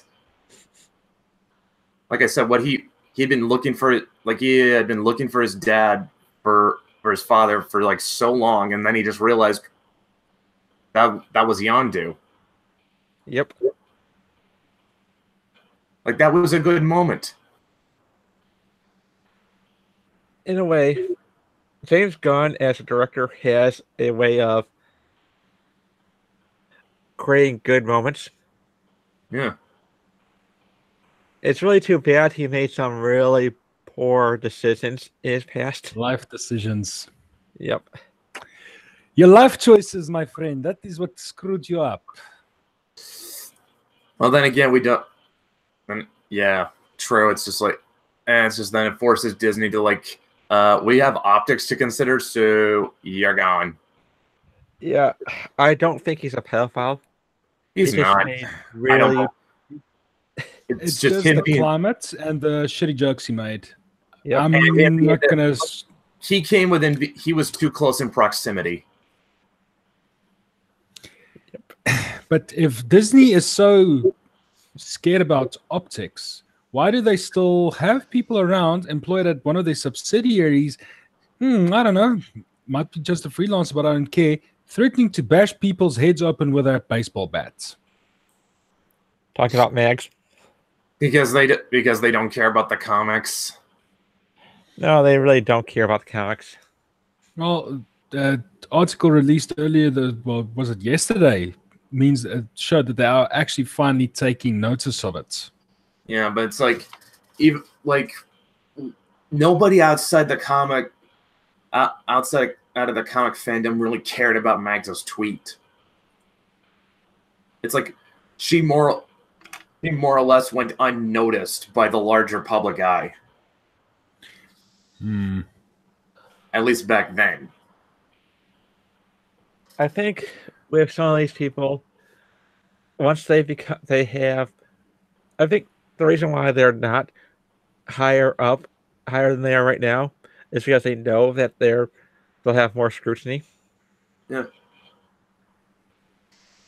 I don't know, because it seems like a lot of people who get into comics are just using it as a way to kick off their TV career.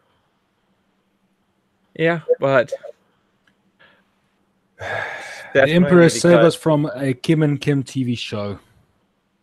No, God no. Hopefully, Mag's never finished it, so I don't think trust me, nobody's gonna remember it. Netflix be like, hold my beer. Or hold my soy milk. Like, Black Mask doesn't get any real press.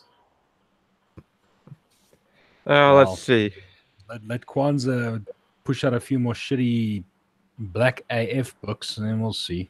Well, they already signed on the Black series for movies. So,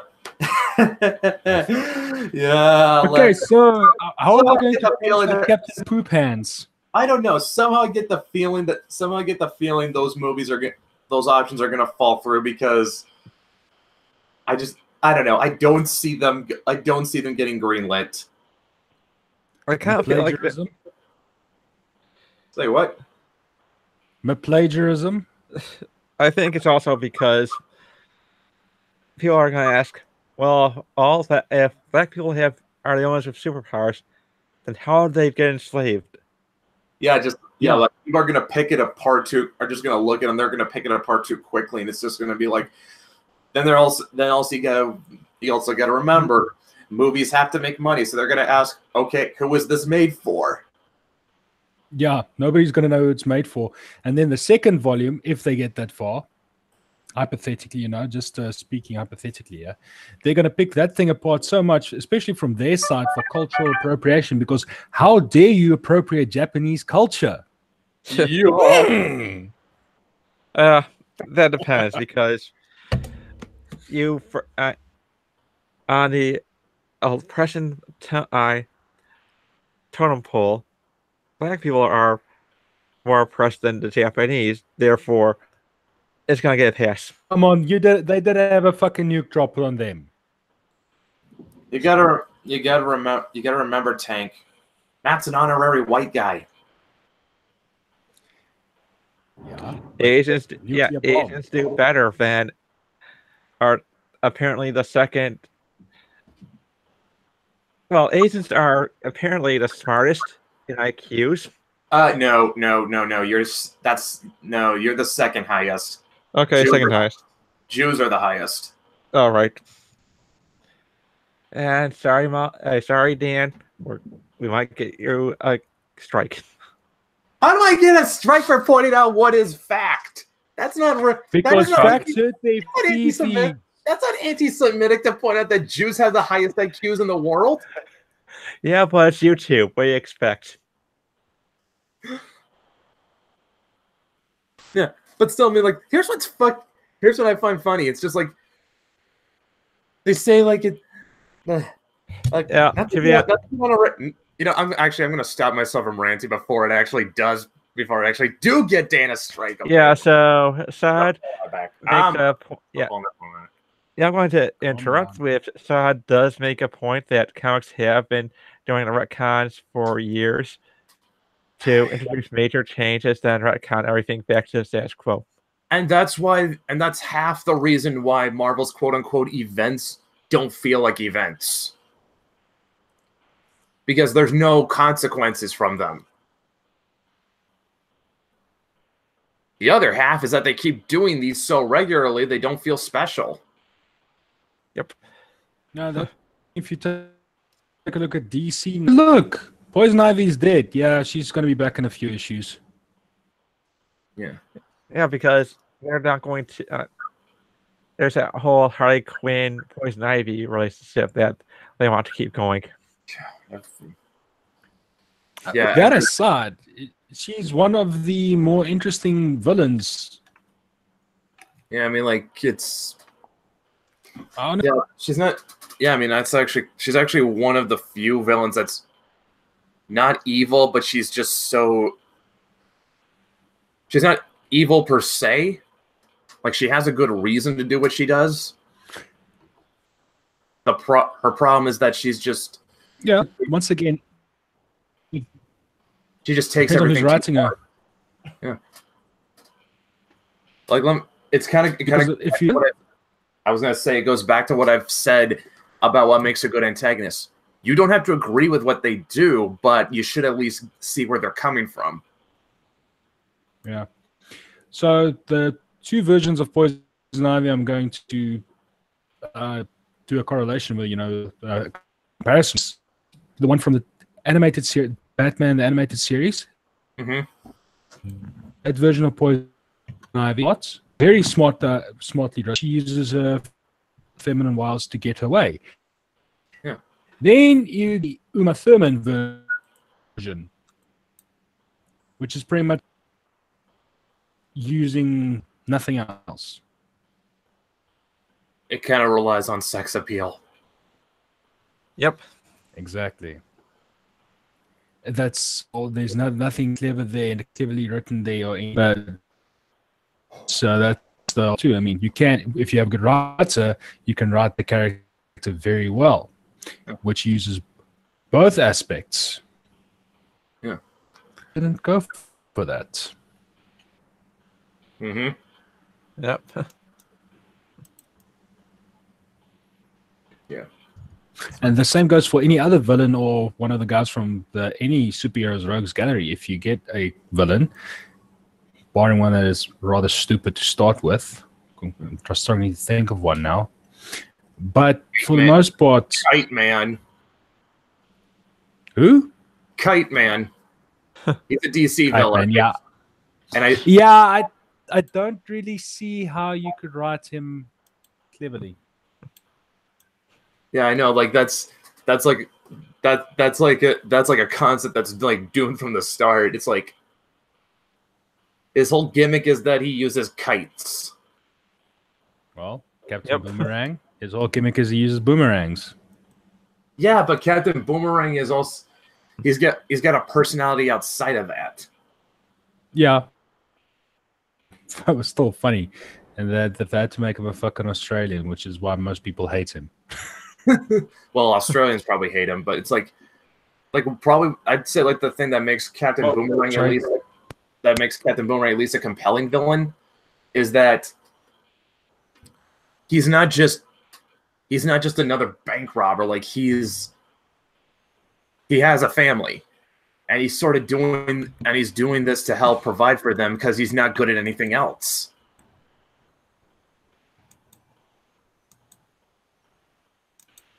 He just wants to do right by his boy. Yeah. Problem is the world's got no place for him. So which makes it tragic. Yeah.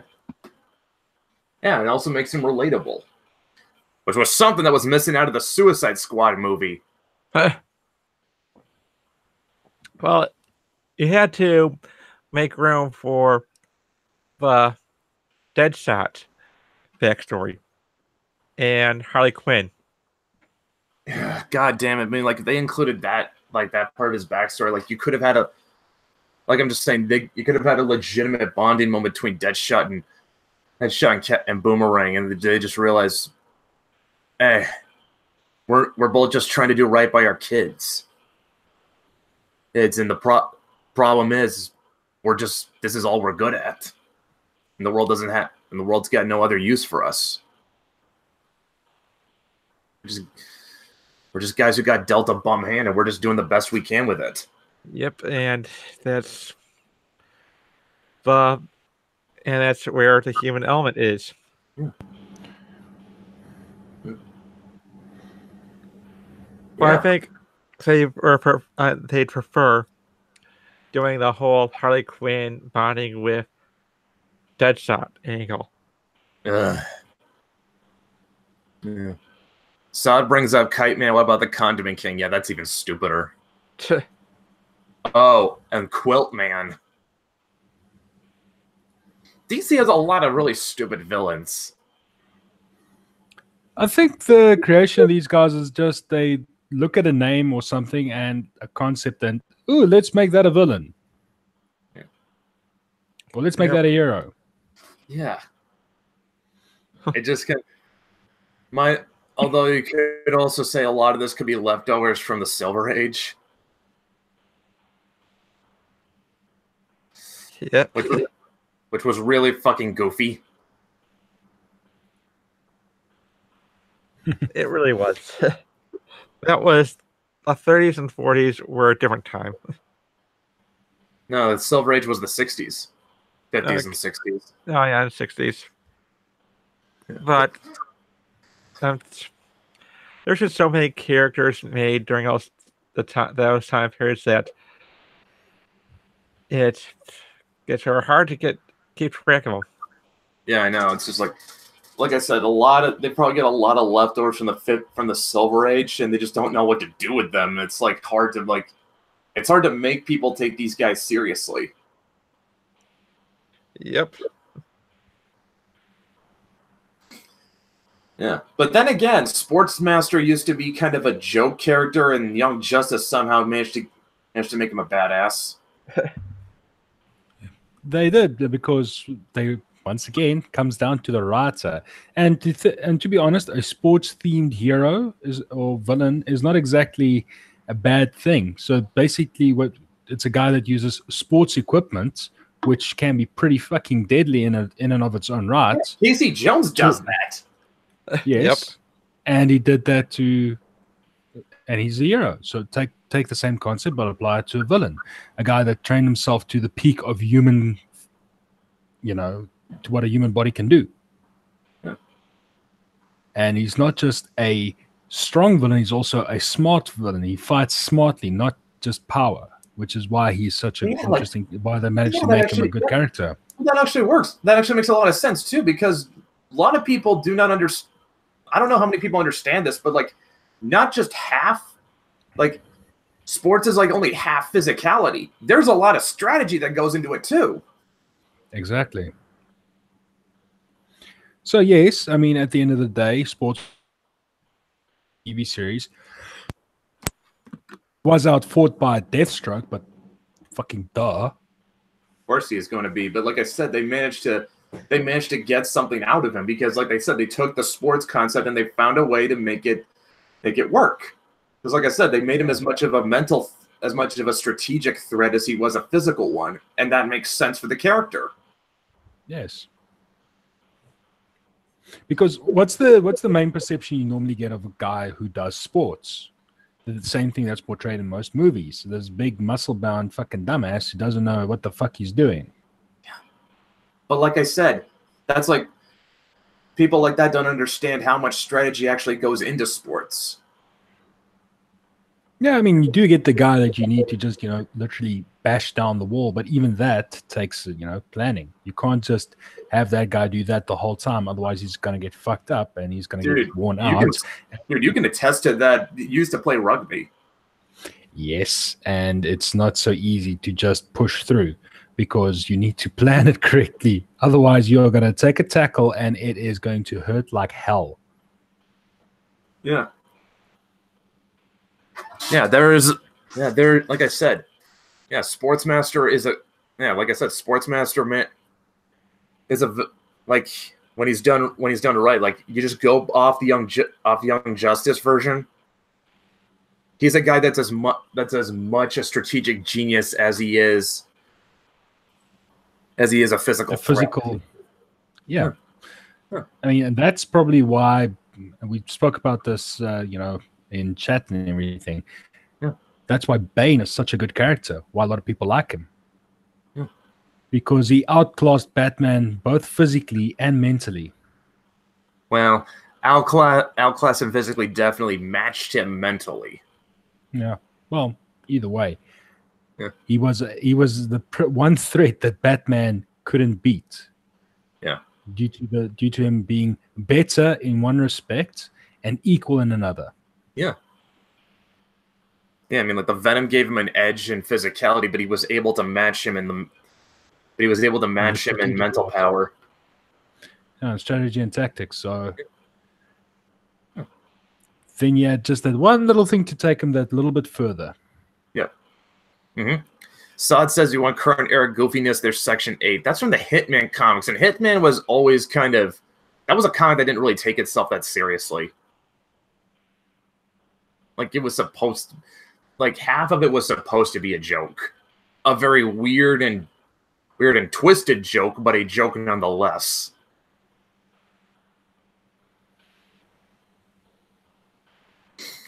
Now says, as an Aquaman fan, it's nice to see the character not being the butt of all jokes anymore. Oh no, not anymore. Especially with Jason Momoa as in the lead role. I'm gonna wonder if they're now gonna reboot him to be more like South Pacific. You know what? That's actually probably not a bad idea. Although that doesn't make a lot of sense because Atlantis is supposed to be in the Atlantic Ocean, isn't it? Hence the name Atlantis. Yeah. And there's not a lot. There's not a lot of islanders on the East Coast. I mean, yeah. Here's how you get around that. He's a stowaway or a lost guy. You could easily, not easily, but there are ways you could work around that. I guess. Mm-hmm. I mean, you could probably say that it's possible that you can't. I guess you can't do that because of how they've got set up with him as being the heir to Atlantis. Mm-hmm. So, if it's the father, then the father would probably be less important as the mother. Yeah. If it's the queen. Sod says Aquaman is supposed to rule the ocean, so chances are Atlantis essentially circles the Earth. I don't know. Just it's a comic book. Probably shouldn't think about it that hard. It's just the name implies something. Yeah, the name implies something, but they already have it. So, I mean, that's one way they could run it and not theoretically piss too many people off. They're always around it, but it just depends on how much they want to, crank that specific dial.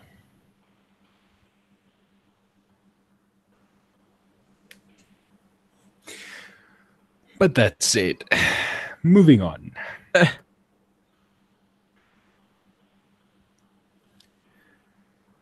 I'm just thinking of the topic now. Well, I guess they're not doing any more of those parody books to movies now, like Abraham Lincoln, Vampire Hunter, or Pride and Prejudice and Zombies. Mm-hmm. Because I never really got that one. Really? No, I never. Obviously, because I probably would never have read the original, and that makes me less inclined to read the second one. Because when it comes to zombie apocalypse things, I have a deep disdain for it. Why? Because it's overused and overdone. But once again, then you get something like Rags, which uses it as window dressing for the actual story. Yeah, it's not about the zombies. No, it's not about the zombies. It's about the actual character of Regina and her issues and struggles. And that is why I like Rags. And probably the only reason why I still enjoy Resident Evil is because I played those games before we reached I should put the saturation point. Yeah. And speaking of which, that demo was actually a lot of fun. I've heard. Yeah, that's what I've been hearing. Yeah. It's a little on the short side. 7 gig download for 30 minutes of playtime. Yeah, but I don't know. How do you feel for what you got? Oh, fuck. I'll be back out. Dogs. All right. Yeah, I know that feeling. But I'm pretty glad I signed up for Microsoft Game Pass. They got a bunch of good games on there now that I can download for and install for free. Like State of Decay, either State of Decay series or any Halo game.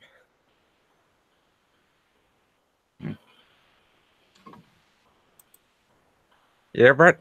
Yeah, I'm still here. Just okay. I just had a couple texts come through over Discord and I got distracted. Okay, I thought your computer froze again. Yeah. Oh god. Wouldn't it suck if that turned into a meme? Brett hosts the stream, computer freezes. Yeah. Oh, by the way, I just got something from Xenolith. Oh? Yep.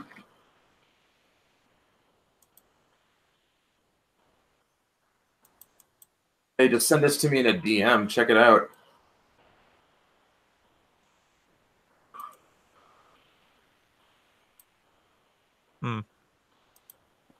I'm back. Look at back, Tank. Okay, so yeah, what I felt like about the Resident Evil demo. It was good. It was very good. It's 30 minutes was that's a downside. I'm just going to get the negatives out the way first. 30 minutes, not great. Headshots should do a hell of a lot more damage. And yeah, other than that, I thought it was good. Limited inventory size actually helps because because it's survival horror, it keeps the tension high. The game was, for a demo, it was very, very well polished. if the full version has that or greater degree of polish, that'll be a very worthy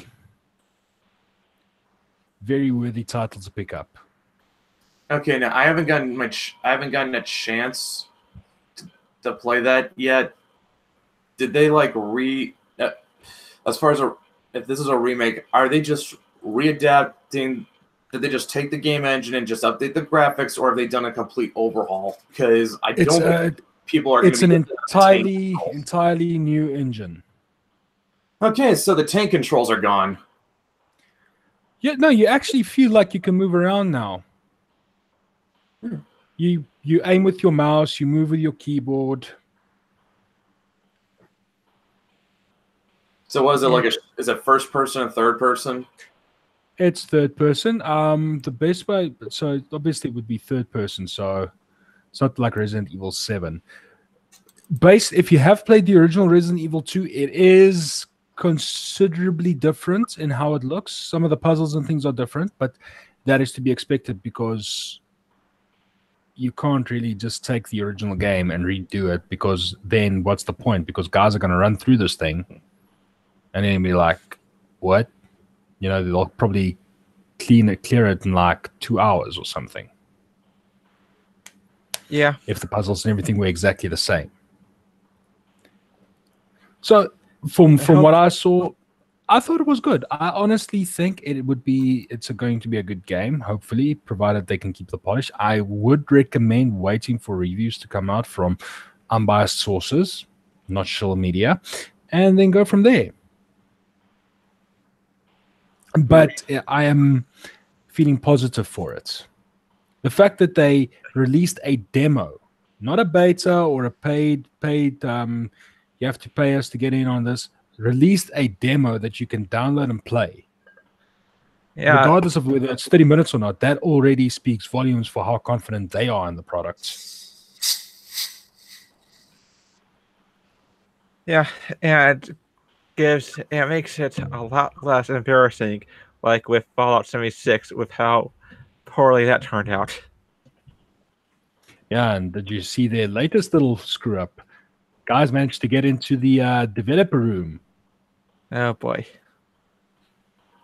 You know, I wasn't expecting anything good from Fallout 76 when they said that it was going to be released in the same year. So I adjusted accordingly to the hype levels. When they said Fallout and it's going to be online, I was already like, nope. Apparently, Fallout 76 was supposed to be part of Fallout 4, which is why it looks so much like Fallout 4. Amazingly enough, it's more broken than Fallout 4.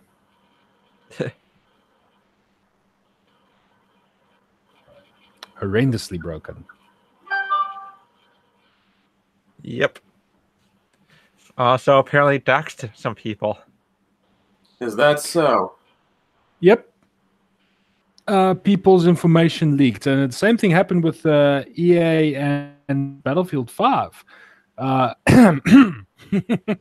Apparently, specifically got it through the EA access. Well, apparently the way you got doxed by Bethesda was if you sent in a complaint receipt. So, I'm good.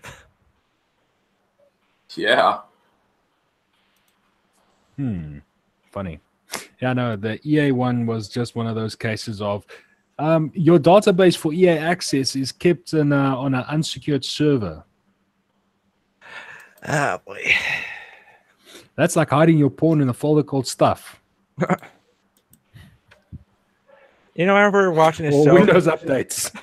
You know, I remember watching a show called Everwood, which was probably one of the first things Chris Pratt had done for TV. And his character kept his porn in a folder labeled Bible verses.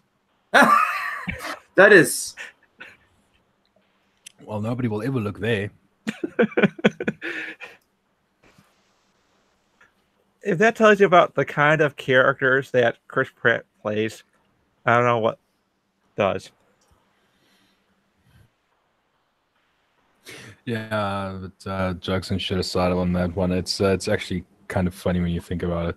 But yeah, so seeing as it's now 2019, what games are you looking forward to? Were looking forward to, and what games aren't you getting anymore? And what are the reasons behind those? The only game I am hyped for this year is the upcoming Werewolf the Apocalypse game. Let me rephrase that. It can be any game. It doesn't necessarily have to be video games. It can be tabletop as well, or whatever. Well, I'm gonna say the big game I'm hyped for is MechWarrior 5. I was actually looking forward to quite a few games this year. I am still looking forward to MechWarrior 5, but seeing as it's Piranha Games, I'm putting that one on a 50-50 scale because based on the latest video from IGN, it looks like it's still first-person shooter with a mech skin and not sim. I'm hoping that's just based on the shitty footage. In a way, that's kind of what MechWarrior's been.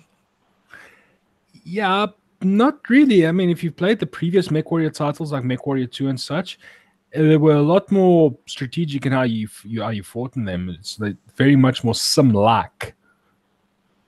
Yeah. Well, my problem with MechWarrior 5 is it looks too much like MechWarrior Online, which is literally like a Twitch shooter in a mech skin. Huh. Well, it's possible that they've learned lessons from making Battletech. Yeah, like I said, maybe who knows? I'm putting it on a 50-50. Yeah, never mind. That's Paradox. Yeah. No, but still, I'm putting that on a 50-50, so we'll have to wait and see.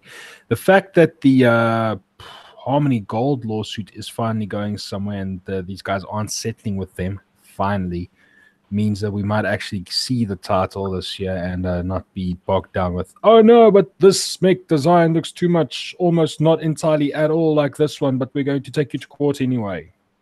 You know, that really pisses me off because Harmony Gold acts like they own the rights to designs, but they don't, since it's not they didn't create them. No, they didn't. They just bought the rights. Yep. And FASA had gone to the creators of Macross and all these other anime and asked for their and paid for the rights for them. Yeah. So other titles, one that I am not getting anymore. This is the one that absolutely pisses me off, actually. I was looking forward to Division 2. I really liked the first Division, especially after they fixed it. But with the announcement that they are canning Steam, and I'm not a big fan of Steam, but just bear with me. The fact that you now have to install yet another fucking launcher onto your PC to play a game. No, thank you. Yeah. I just uninstalled one last night. So looks like that money will be going towards Anthem. But only after it's been out for a month or two. I think Anthem's probably going to be better than we expect. I want it to succeed, but I also don't want to give EA money. Well, pre-order money. Let me rather put it that way. Yeah, I'm not going to pre-order it. Besides, pre-ordering it's going to cost me like over $1,000, so no, thank you. Yeah, that's not good. Yeah, that's a bit much. Yeah, but that's the nature of how game prices are this side, especially with the exchange rate and everything. And then I don't even recall. I think it's probably not being released this year. It might be announced this year, but there were rumblings last year, end of last year, around November-ish, that EA is rehiring everybody from the original developers of Command & Conquer to remaster the original Red Alert. Yeah. So I'm expecting something around E3 on that. And I don't think there were any big first-person shooters coming out this year. That was Nope. Normally, I'd be all over anything in terms of a nice. Oh, wait a minute! Isn't that a new RPG coming out from Obsidian this year? The not Fallout. Yeah. Fuck, what was it called? I forget its name. I remember it because I call it not Fallout. Crap, I just can't remember the name of it. Syndicate? No, it's not Syndicate. No, but still, the not Fallout title from Obsidian, which incidentally looks better than Fallout from Bethesda. Yeah. But yeah, so that's the RPG title coming out this year that I'm looking forward to. And Okay. Rage 2 is coming out this year. Oh yeah. I'm actually hoping that's good. So sorry, Big Shooter, Doom Eternal. Oh yeah, definitely. Especially of how much they've been making people upset over over stupid things. Oh yeah, no, that's going to be good. And the fact that they haven't backed down from it. Nope. So I've been looking at the pre-orders for MechWarrior 5. And it's bundled with MechWarrior Online Solar 7. Bundled. Yep. No matter what pre-order you get, you not only get MechWarrior 5 Mercenaries, you also get the expansion to MechWarrior Online Solar 7. Wait a minute. Does that mean that MechWarrior 5 will be single player only and that they want to keep the multiplayer to MechWarrior Online? No, they're making MechWarrior 5 online. There's a multiplayer for it. Damn. I could hope. Because that would have actually been the smart play. Push MechWarrior 5 completely towards your proper single player. And then keep your other thing already on the other side. Yeah, but they've announced so much stuff about MechWarrior 5. There's also going to be full mod support too. So full if there's mod support. Yep. So if there's a bug in a game, you can install a mod to fix it. You know, like a Bethesda game.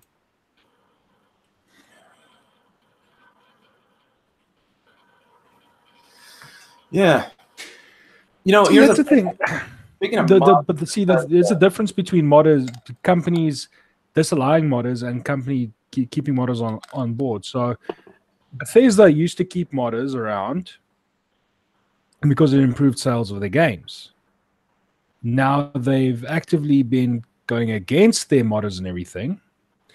Firstly, starting with a stupid paid-for mods thing that they had launched around 2 years ago. And now this latest shit of banning people using mods to fix their fuck-ups in a certain current Fallout title. Yeah, speaking of mods and the mods and Bethesda games,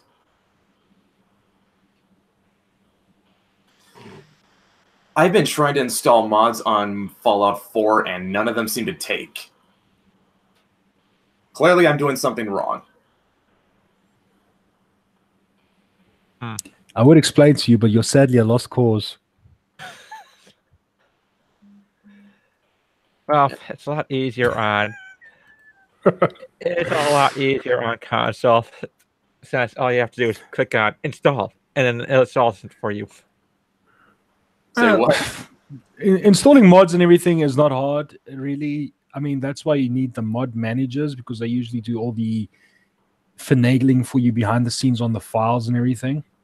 Uh-huh. So if you're going to get mods, go to Nexus Mods, get their mod manager, and run from there. Don't just try to install the mods yourself on your own, because there's usually a file called archiveinvalidation.txt that needs to be edited before mods take on Bethesda titles. And the mod manager does that for you. Might as well. Which is probably why none of your mods are working. Yeah. thought I downloaded the mod manager, but I think I tried finagling with it, but I could never figure out how to make it work. Feels like there's a bit of... Am I just that stupid with tech? No comment. I honestly can't say that. But based on your bad luck streak, I would say that's probably a case of lack of education, because anything with the technology world you can learn for the most part, especially just the basic stuff that you want to do. You can learn that stuff. And the rest is just bad luck. Yeah.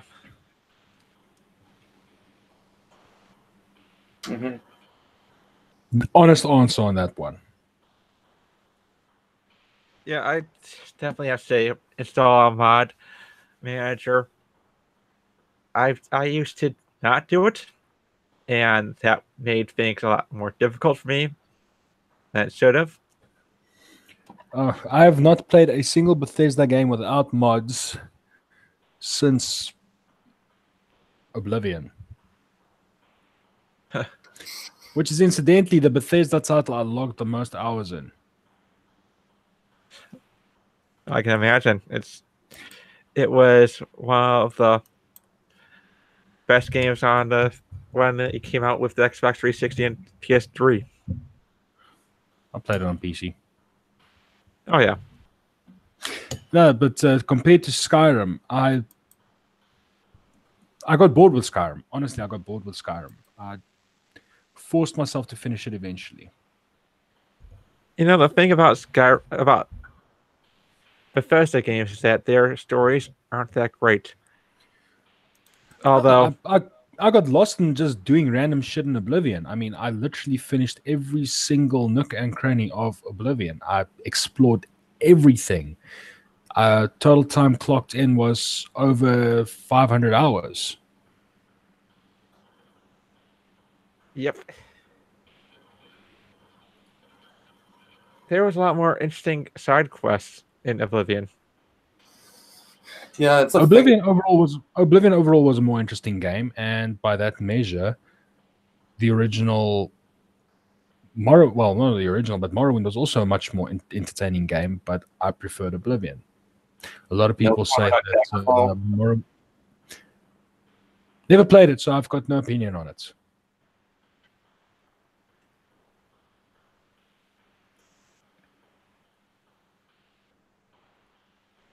Well, but yeah, so, but yes, mouthful. Oblivion to me is still the Elder Scrolls title to beat, in my opinion. I know, Weaponized Nerd Rage will disagree with me vehemently that Morrowind is the superior title. That's what that is what everyone seems to think. Everyone seems to think Morrowind is the best. I think Oblivion is the best. I think Daggerfall is the best. And you're not wrong there. But that's the whole thing. Taste is subjective. I think story in Oblivion wasn't that great because they had Sean Bean play the son of the Emperor, and he knew what was going to happen to him. I think it's pretty much a given fact that the Emperor and whoever is part of the royal family in that game will die. You didn't even need to know that was voiced by Sean Bean, that's what's going to happen. Oh, yeah, but you could have had him voiced by... I didn't even know that was a Sean Bean thing back then. Oh, yeah, it was. But I didn't know that. I think I'm trying to figure out, where exactly did the whole thing just start? Because I almost want to... Go look through his filmography. The majority of his characters die.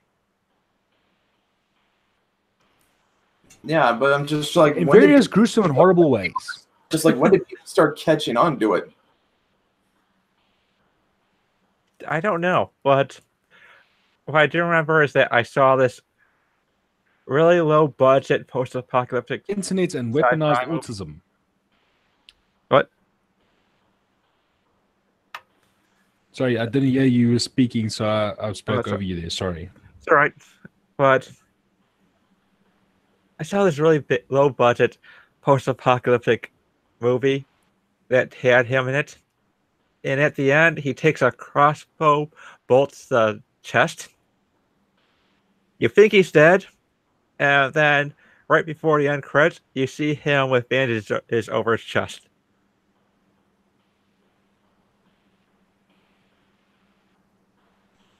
As in, hey guys, don't worry, zombie lived this time. Also, Sod, bye, Sod. Thanks for showing up. Bye, Sad. Hope we see you again. Yep. Yeah. So what do you guys think? Fallout 76 poisoned the chalice for Elder Scrolls 6? Probably. I think they're going to have to do a lot of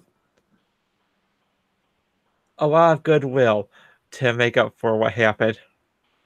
But then again, people.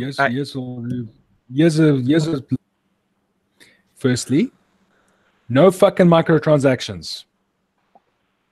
Yep. But and release a complete game, which makes which will make the fucking mods on top just gravy. Oh yeah. There are people who say that the Elder Scrolls Online had criticisms at the beginning, but it grew into a decent game. But the difference is that Elder Scrolls Online didn't have the troubles that Fallout 76 had. The problems with Elder Scrolls Online was the monthly subscription, and that didn't feel like an Elder Scrolls game. Yeah, I believe one of the criticisms was it feels like World of Warcraft with an Elder Scrolls skin. Yep. I'm having a hard time seeing that because doesn't like World of Warcraft have this thing called a class system? Yeah, Elder Scrolls Online does. That's the other thing that that's probably the reason I enjoyed Oblivion more than Skyrim. That whole that's a classless. There's no class. You don't have a class in Skyrim. Exactly, and that's shit. Razor Fist actually nailed it on the head. In Oblivion and Morrowind, you could specialize or spec towards a stealth class from the start, and you would fucking play a stealth class from the start. You know, obviously specializing towards lockpick and those nice little points and shit of yours. In Skyrim, if you wanted to do that, you need to reach around level 20 before you are anything approaching even the vaguest hint of stealth in that game. I'm going to say something that will probably get someone to strike the channel, but despite all the flaws of Fallout 76, it's at the very least it felt like a Fallout game in controls and gameplay. Oh, dude, if you enjoyed it, more power to you. I mean, well, I'm not saying it as a enjoyment factor, as it is. That's a fact that Fallout 76 feels like a Fallout game, while Elder Scrolls Online doesn't feel like an Elder Scrolls game. Yeah. It comes down to the specific aesthetics of each title. Yeah, and you can't have a Bethesda game without the bugs. Well, you can. It's just that they don't want to. I just find it funny, the fact that Bethesda is now trying to outclass Obsidian on the amount of bugs in their titles. But Obsidian is a smaller company, so that's the funny part. Have you actually have either of you played Alpha Protocol? No. I remember it existing and it being buggy to the point of unplayable. Played it and finished it. And it was actually a lot of fun. regardless of what a lot of the reviewers say, the fact that something you did in one of the other missions actually affecting the other missions throughout the game, that was a novel approach. Well, that's like literally the one example that keeps getting thrown up in the reviews, and it is truly like that, is by smashing the guy's head into the bar counter actually does have negative repercussions for you by having more security at one of your next missions. Yeah, so like that's forward thinking that more games need to adapt. Like you need to feel the consequences throughout the game. Yeah, the Mass Effect dabbled with that. Alpha Protocol, for all its glitches and problems it has, is a decent title. If you can pick it up on the cheap, preferably on Steam, where you get all the patches and everything pre-downloaded, look at it in the next Steam sale. Yeah. Actually, I think I remember Witcher 2 sort of did that too. Like, the most important choices you make are at the beginning of the game. Yeah. And Geralt has to deal with the consequences throughout the whole thing. Yeah, his inability to protect the king, and then be accused of murdering him. Mm-hmm. Yeah, but that's the whole thing. I mean, it was novel. It was a novel approach. So yeah, but I would recommend, if you are in the mood to play a nice RPG title, action RPG.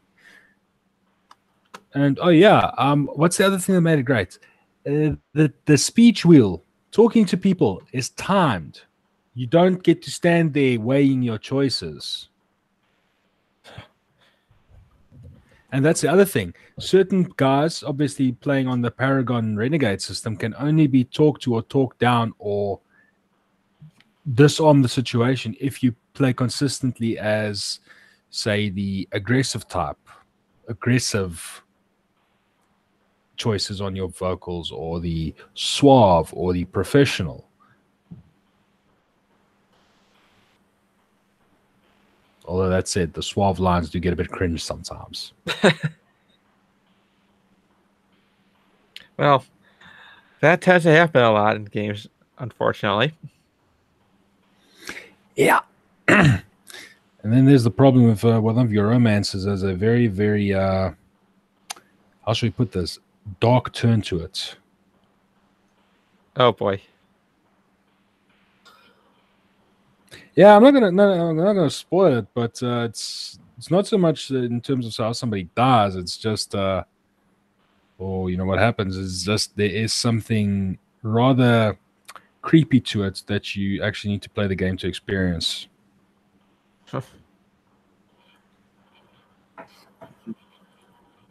Oh, there's a lot of, I could say that about a lot of games, but I'm gonna take your word for it that it's going to be. Oh, wow. I gotta use the guys. Can't keep it going while I'm going. Sure. Yeah. Yeah. Pretty much. Spoiler alert there. Okay. Well, yeah, I can definitely see that being an issue. Big issue. No, that's the thing. It was glossed over. Nobody made us think about it. Nobody batted an eyelid at it. That's really weird. Oh, no. Trust me. If you play that, if you go down that specific path, you'll understand why nobody made us think about it. Yeah. Unfortunately.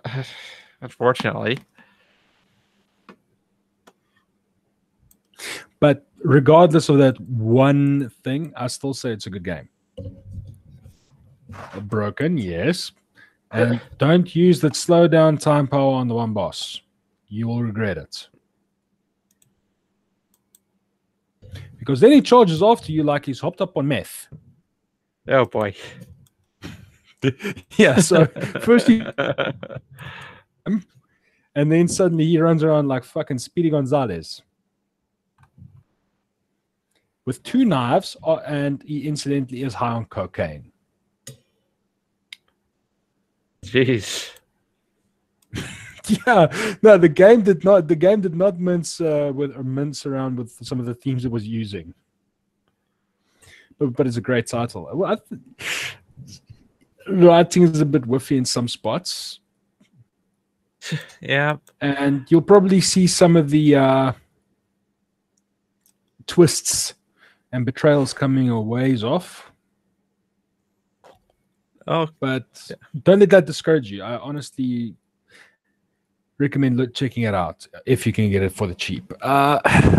If my one final gripe with it, you'll never see a sequel because Sega own the rights and they don't seem intent on doing anything with it. They bought the IP from Obsidian. Of course they went. It's not. It didn't do well. That's the other thing that makes me sad. That's the other thing that makes me sad. There are not enough secret agent / spy RPGs, action RPGs out there. And with the fact that Rockstar cancelled Agents, yeah, it's a sad thing because it's these spy-fi titles, if you want to call them that, have got a lot of potential. You can make great games with them. Yeah, the game industry is following the path of the movie industry, unfortunately. Safe, cookie cutter to the point, but the problem is the game industry is crashing faster than the movie industry. Yep, because there's not a big... They don't have a larger audience like the movie industry does. Yeah, they're chasing the unicorn demographic, which is just over the next hill, is what they're being promised by Shill Media, but the problem is that that demographic that they're chasing will never buy the titles. You can change it in every conceivable aspect that these people want, and then nobody will buy it. And that is what they don't understand. They keep getting promised of, just make this one more change, alienating your ever-dwindling core base.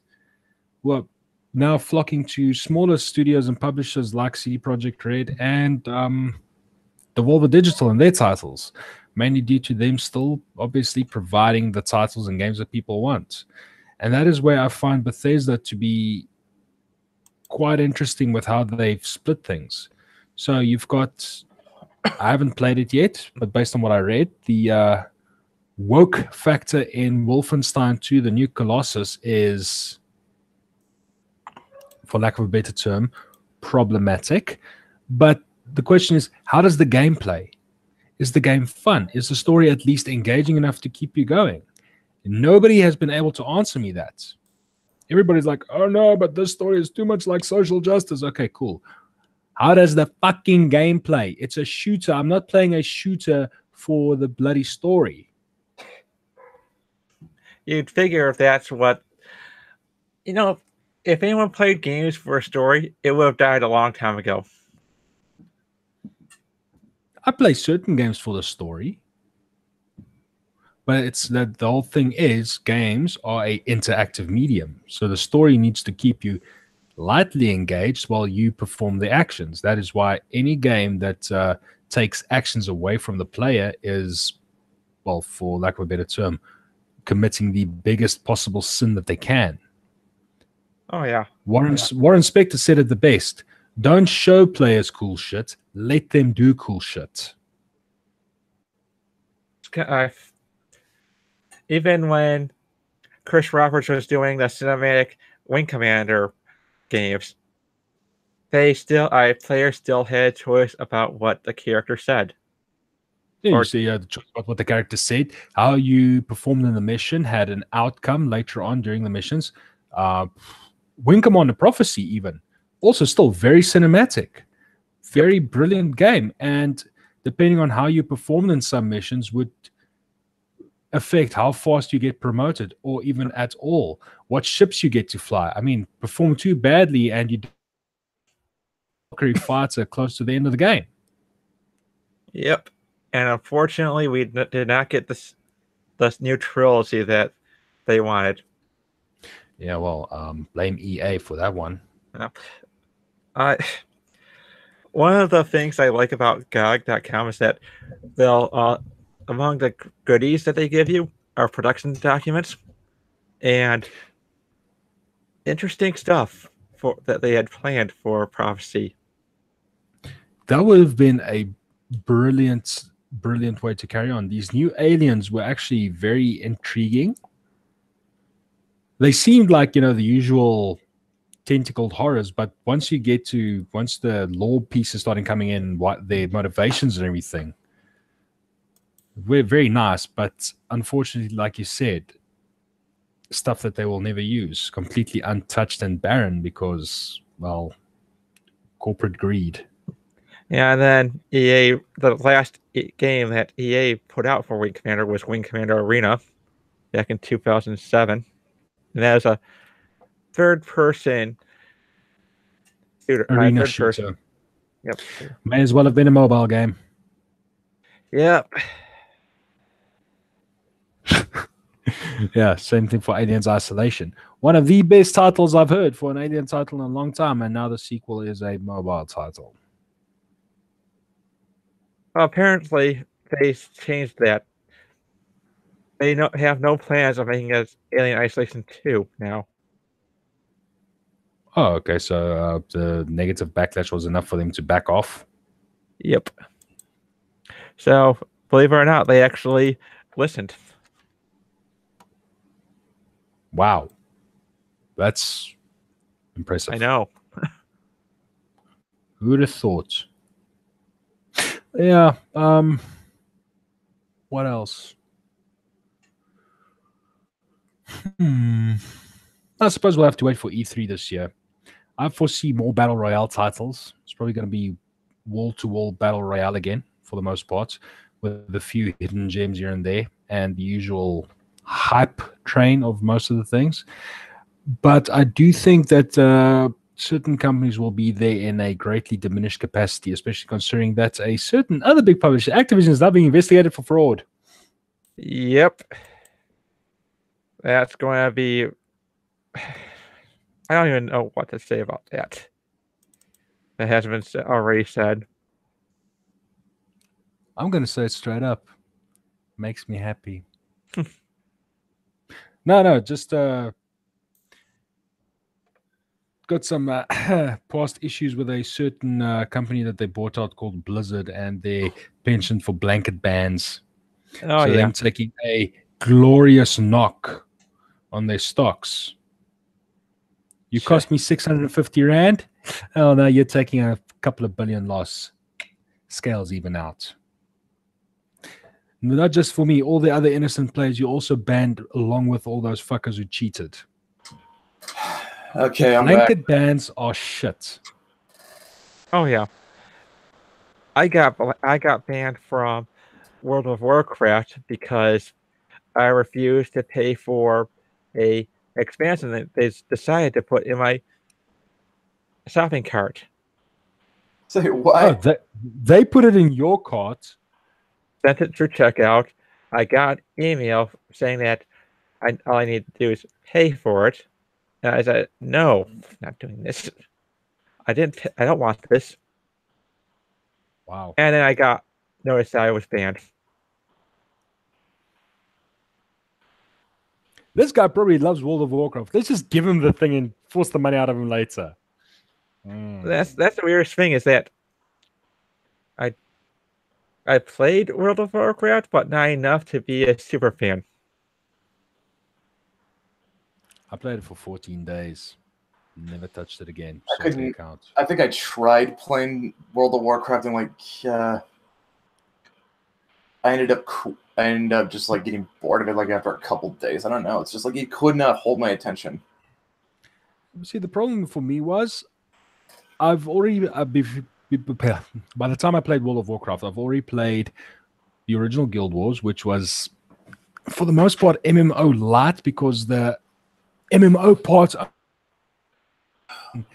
in the towns, the missions and everything were all instance. The open world you did stuff in was instance, so you never ran into other players other than the ones you already had in your party.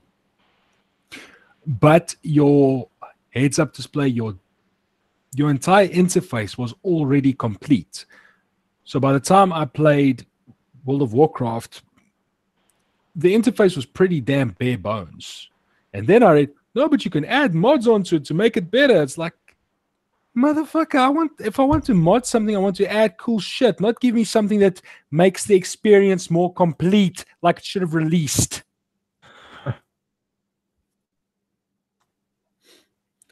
So that I tried it, like I said, for 14 days, and this was back in the Burning Crusade days, or the second expansion, whatever the fuck it was called.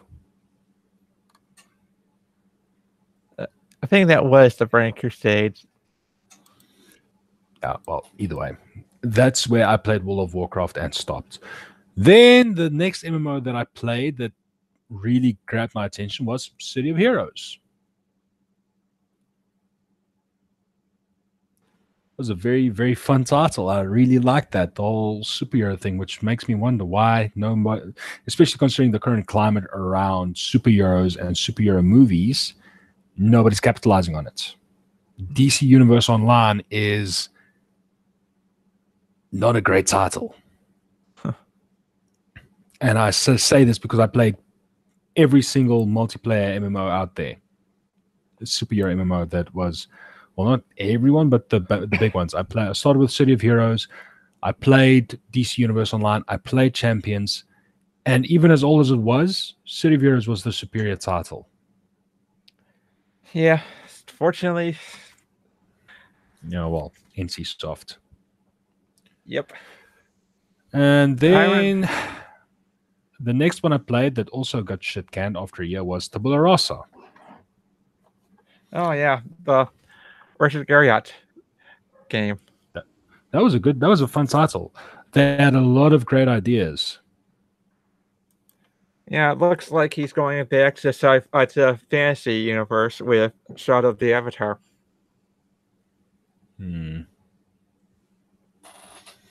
I'll check it out. It's yeah, but it was just funny. In Tabula Rasa, instead of Lord British, he was General British. Yeah, he had some kind of variation of that. Yeah. But like I said, the reason Tabula Rasa was fun is they pioneered a lot of things that newer MMOs are using. The one of the great things that they used was the cloning system.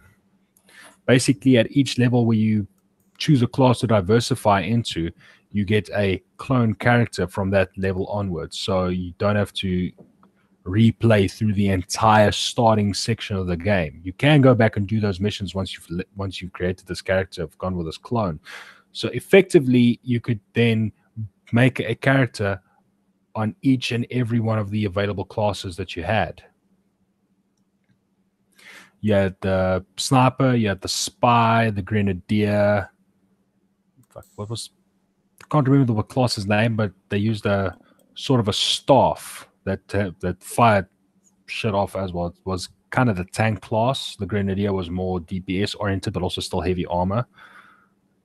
Sniper is pretty much self-explanatory with the gyrojet rifle, and the spy used, or spy agent, I forget, these funky swords, and then you had the engineer classes, which I never touched. So a lot of interesting ideas that they used, and the dynamic battlefields. So basically, here's an outpost, you take the outpost. Then randomly the enemy would start attacking it, and if you can't hold the outpost, the enemy takes it over. Now, while that might be a problem, is there are missions and stuff that are located in there. So if the enemy holds the outpost, you can't, let's say you've taken the mission, but now you can't go and complete it until you've taken back the outpost. Yeah, that's gotta suck. That was fun. It kept things lively. There was always something to do. Yeah. And so a year. So it looks like Star Citizen has started up the leaderboards for their game, for the games. Ooh. Yep. You see, I want that game to succeed. I really, really, honestly want that game to succeed. Because if it succeeds, it will change the landscape and prove to people that you don't need the big publishers anymore, provided you have a reputable studio or semi-reputable guys behind it to bring their vision to fruition. Now, I think that Chris Roberts will do it. The only thing counting against him is the fact that it has taken so long. But then there's the other side of game development that people tend to forget. Majority of the time when a title is announced at a place like, say, E3, it has already been in development for X amount of years. Oh, yeah. The problem for Star Citizen is, as of right now, every single step of the development process has been laid bare and open to the public. And because there's no major publisher pushing these guys to get the title out the door now before it's finished, that is why it's taking longer as well. But now, considering we are, 7 years down the line on development, considering a lot of the nice, completely fleshed out titles that released with all their features in place, not broken, now is about the time that they would normally start revealing stuff about it. Yeah. Now's the time you start to would normally see, oh, they're working on this game, they're working on that title. The only reason a lot of people are shitting all over it, guys like Derek Smart, is because the whole process has been wide open for everybody from the start. Well, Derek Smart is also doing it because they banned him for trying to sell his City game. Yeah. Can't really blame them for doing that. And now he's just spurging more. Yep. I mean, Squadron 42, they said would come out 3 years ago. Yeah. But I can understand why it's taken so long, because it's such a big game. It's Squadron 42, yeah, and the whole thing with Squadron 42 is it's going to have the same cause and effect that you had with the missions that you had in Wing Commander, from what I saw. Oh, yeah. Varying performance affects how far you go, and if I remember correctly, that'll affect how much stuff you get at the end. So even though the F8 Lightning will only be available to select players in the multiplayer, guys who do manage to unlock it, I believe, I don't know if it's going to remain like that, but one of the previous videos I watched was, if you play enough, you will get either the, what is it? Well, there's a ship you will unlock, provided you get the best performance and rewards in single player, and yes, you can go back and unlock it should you feel the need to try and do that. If they keep to that, that'll be brilliant. I think for the most part, Chris Roberts is trying to make the best game possible, because this is a spiritual successor to Wing Commander. Yeah, and Wing Commander has captured a lot of hearts and minds in its time. Yep. It was too bad about the movie.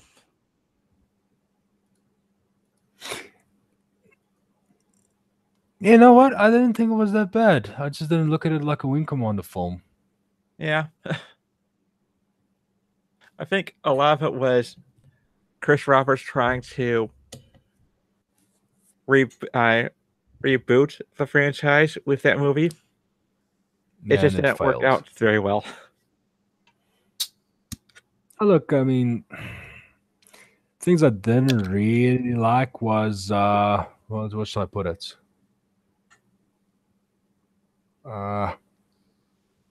Freddie Prinze Jr. playing a serious role. Yep.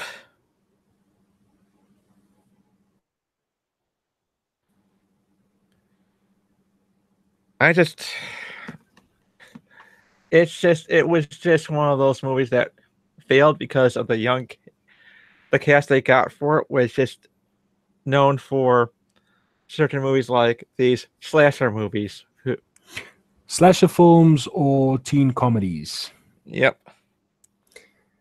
And I don't know what they were thinking. Look, Chicky Cario is a very good actor, but I didn't think he was a good one to play Taggart. Yeah.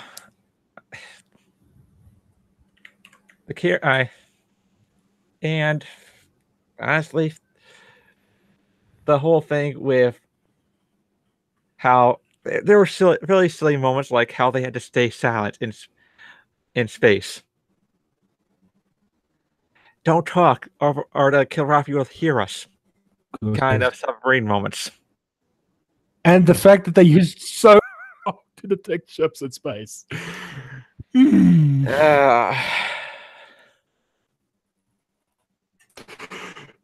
then there were it's funny. Yep. There were subplots that were into the novelization, but were never used. Such as the traitor subplot. Yeah. Oh well.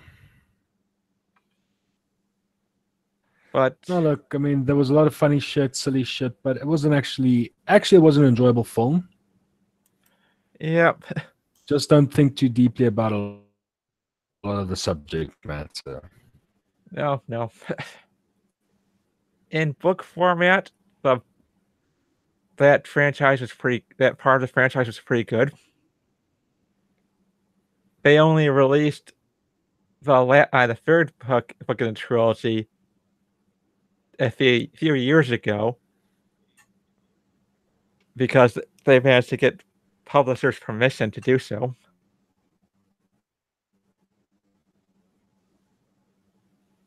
Oh.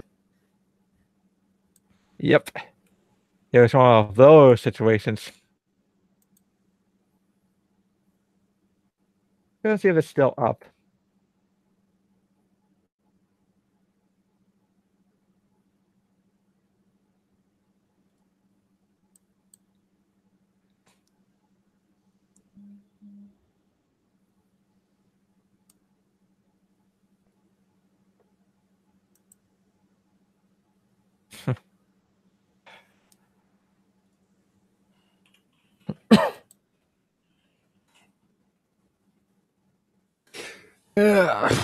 Anything else? Somebody else want to talk about something else now?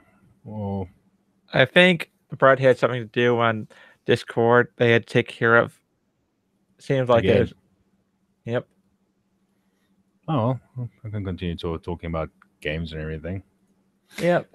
Old school games, One of the My things favorite title still to this day would remain Command & Conquer Tiberian Sun. Of course. One of the things I liked about the earlier Elder Scrolls games was how they kept to a similar leveling style as Ultima. Never played Ultima. Well, Ultima, it's probably Ultima Online that it mostly resembles. But basically, if there was a online multiplayer that had, it's made by Richard Garriott, so you may enjoy it. But Ultima Online is just pretty much dying out. This being old enough to drink now in the United States.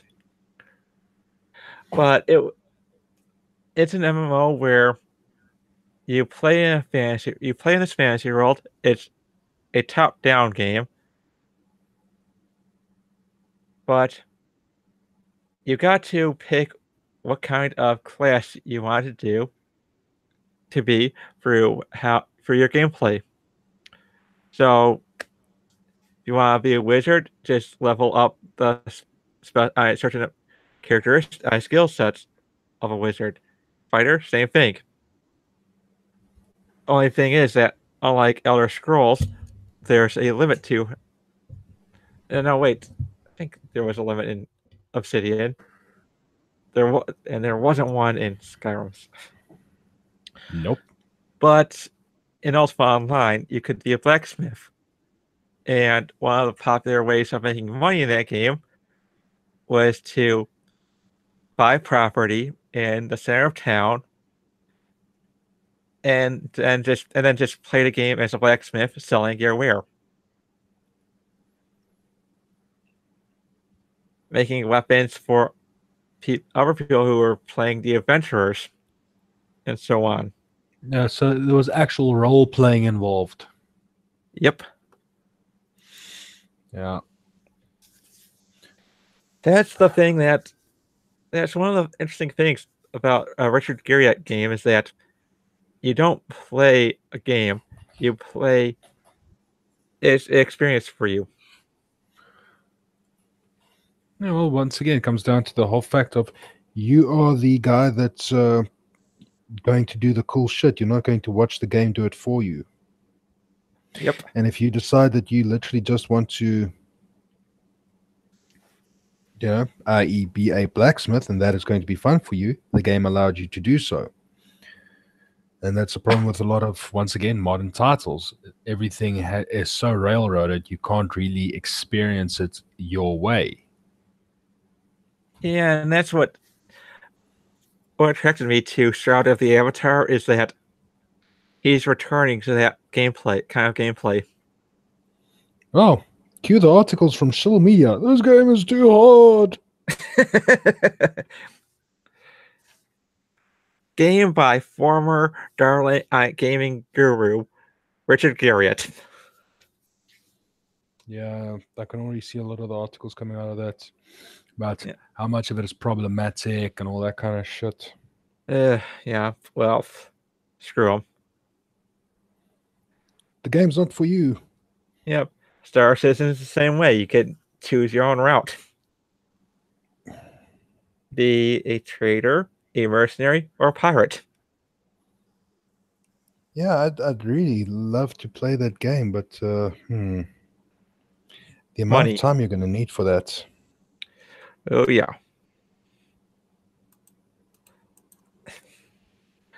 And when I do have Star Citizen, and there's all kinds of little Easter eggs, such as Easter eggs to Origin systems and EA. Yeah, no, I saw those little things. I mean, it was poking fun at them all. Yep.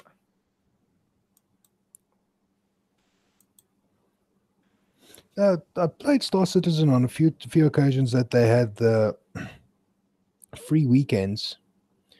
But my biggest problem, as you probably can imagine, is not my computer. It is a certain other thing, the thing I normally struggle with on streams as well. Internet connection. Yes.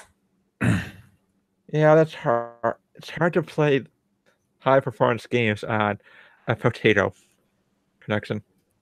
Yeah, it doesn't really work. Now, if the servers are local, then it works, but we'll never have local servers with that. More likely not, unfortunately. No. And that is where everything falls apart. So, and that is another reason why playing MMOs is a bit of a dicey thing as well, because on average, what is the normal ping that you have when you play a online game? Like, say, Fallout. Frustration. No, but your ping, how much is it? Oh. When I think about it, I don't notice it all that much. Yeah, see, that's the thing. When I play, a playable ping for me is 250 milliseconds. Oof. Yes. That's rough. Very rough. That's playable in an MMO. You can't play shooters like that. Nope. And that's what Star Citizen is based off of, shooters. Yes. You will need to be able to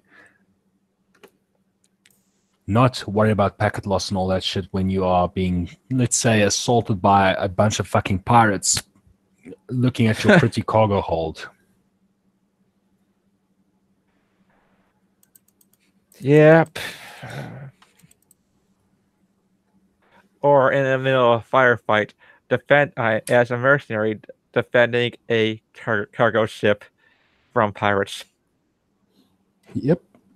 I can see a lot of guys from EVE Online might come over to Star Citizen. More than likely. Mainly due to the fact that instead of just looking at the ship being maneuvered around, you will actually be able to do it this time. Yep. So, there's one thing I have to wonder about Star Citizen is how many of the ideas Chris Roberts had for it will be coming from Privateer Online, the Wing Commander MMO he wanted to do back during Origin systems. But I think probably the majority of the ideas will be coming over. Yeah. Obviously repackaged and retooled for modern technology, because he seems like a guy that holds on to his brilliant ideas as much as his bad ones. Yeah. And one of his bad ones, I will say right now, is this whole thing of procedurally generated planets.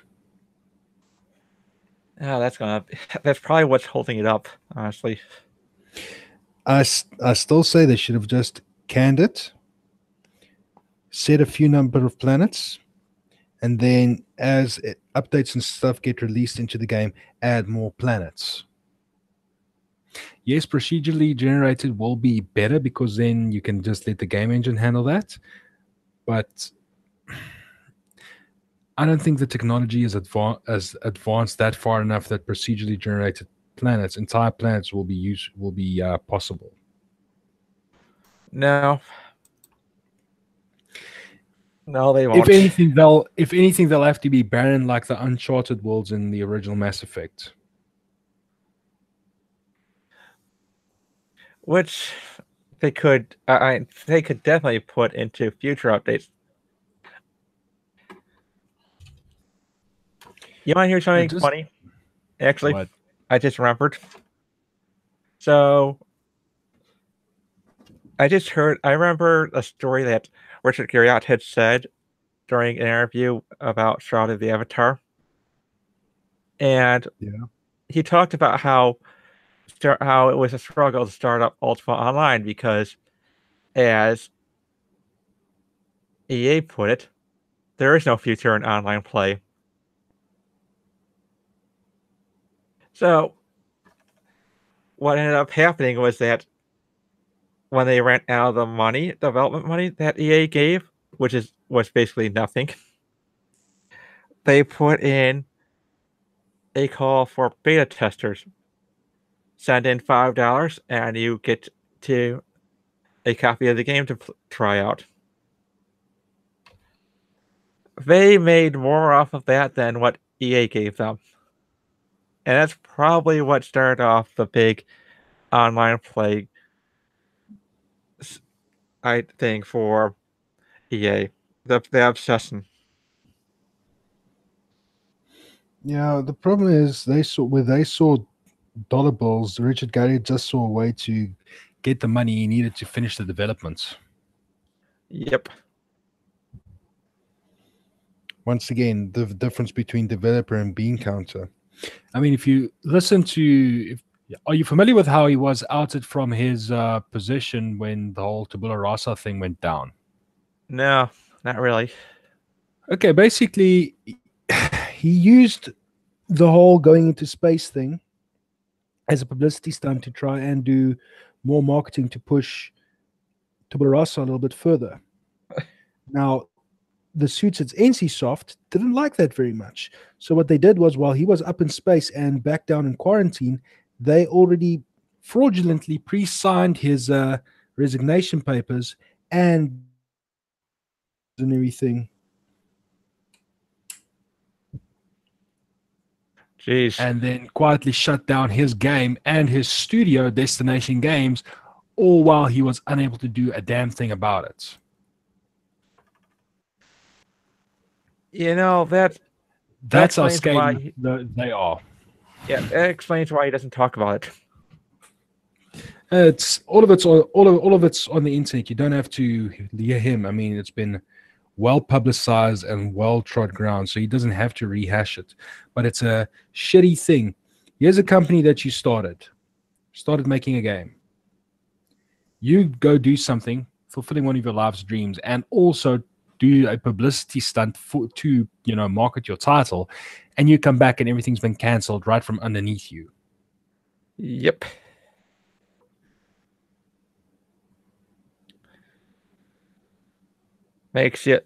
Really makes you think about the people who are running these big publishing houses. Yep. Remember, and that's the other thing about NCSoft, and it's been proven numerous times over. A lot of people say that it was time for the game to be cancelled, but let's see. Asheron's Call and a few other titles are calling your name right now. But the cancellation of City of Heroes was one of those, once again, of yes, it's making money, but it is not making enough money. Huh. It was basically, at last figures available, making enough to stay afloat. But because it wasn't making the multi-millions that NCSoft wanted, that is why they cancelled it.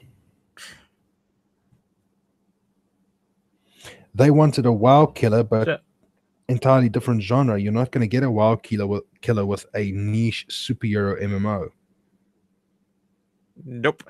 Not even hiring Rooster Teeth to do some promotional shorts I will fix that. No, they wouldn't have done it. And then obviously there was the very ill-fated attempt to launch the title in Korea. Once again, different markets. Yep. And that's just one of the sad things, because some of the stuff that they showed off was very brilliant. The CG animated promotional videos and everything they had for it was brilliant, but it's just one of those sad things. It was a great fun title. Yeah, the power sets were a little bit derivative, and the travel powers were very restricted. I mean, you had a limit between teleportation, super speed, and flying, and super jumping. That's it. Jeez. Bearing in mind that the game also came out in the early 2000s. So the technology wasn't that advanced. And there's a lot of things as well. The engine itself was very rigidly coded. So a lot of the stuff was, as the developers refer to it, as baked in. So you don't really get much ability to play around with certain things, which made it very hard to add in flashier power sets. Or stuff with more particle effects or things like that. So it's one of those things that happened. But they managed to do quite a few things right with it. But like I said, ultimately, when the time came, the game was cancelled because it wasn't making enough money. Yeah. I think that's one of the problems with a lot of these developers, that they think they can make the big money by creating something that's already been created. In a way, in a genre that won't make them money. For example, with what you said about City of Heroes trying to be a WoW killer, that's not going to happen. That's the thing. It wasn't trying to be a WoW killer. The publisher wanted it to be one, but the developers on the game, it had the fucking presence of mind to not try to let it be that. They actually pushed the game towards being what it was best at, a superhero MMO. So you did superhero things. You patrolled around. You stopped random crimes. Like literally, you would be traveling throughout the city. A lady having her purse in the process of being stolen, and then you could either A, decide to intervene, or B, leave it alone on the way to your mission that you selected, which would have the bigger crime to it, Yep. The costume system was brilliant in it. You say your character creation system was for the time, one of the most advanced. And later on, when they added the ability so that you could change limited amounts of animations and colors on your powers, that even added more to that. Because at the end of the day, an energy blaster is still an energy blaster, being a range DPS class. And then you could choose your primary sets, your range damage, and your melee set. It's a purely offensive character with very little in the way of defensive powers, a literal glass cannon, and they excelled at doing damage. So you could take, say, a energy blaster, basically energy blasts and energy melee, which was one of the more hated ones due to the large amounts of knockback that you had in all your attacks, but also the insane amounts of damage, because energy damage and negative energy damage were one of the least defended against types that defended against by NPCs. But obviously there's the downside that these two power types would usually have a large energy cost associated with them, or other negatives like the aforementioned knockback. Jeez. So now you've got the tanker class hurting them all nicely. In comes the plucky energy blaster, throws in one attack and scatters every single enemy to the four winds. Jeez. Thereby earning you the hate of the entire party, because the gravity controller was not able to keep them all pinned down just before you went in and fucked it all up. So I just read up on the whole thing with Richard Garriott and NCSoft. Yeah, it's scary shit, eh? Yeah, and what's funny is how Garriott sued them for $24 million because of everything that NCSoft, because NCSoft is just so incompetent. He ended up getting $28 million, and then after the appeals, Garriott won, but also got another $4 million. Yeah, and all that money is now what he's pushing towards Shadow the Avatar. Yep. Funny how that works. Yeah. So if there's any clear case of a publisher being completely incompetent, there you go. Yeah, but I mean, come on. The guy was in quarantine after his space trip. And then these documents magically get signed by him while he is not allowed to have any sort of outside human contact. That alone already made the case for him. Oh, yeah. It's funny how these things go. I mean, but yeah, so NCSoft is not exactly a company that I'm on much seeing terms with, even though they sadly do hold the publishing rights to Guild Wars. It's just really funny how they thought they could get away with that. And they would have gotten away with it too if it weren't for you meddling facts. Yep. Oh, man. Ain't reality a bitch? Yes, it is. Yeah, so I just checked now based on a little tweet from Antarctic Press. Rags issue 6, or the next issue, is going to be delayed by a month due to Mr. Brian Ball being on deployment. Yep. There are some people I want to take a zing at, but I will be nice and not. Let's rather not. Yeah. Keep the peace, please. Yep.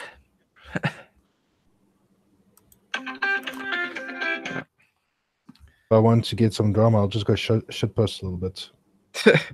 Oh yeah, that's what. Like I said, if I want drama, I'll just watch TV. Yep. So I'm not sure. Do I really? I'm considering the idea of waiting a while to pre-order MechWarrior 5 to get the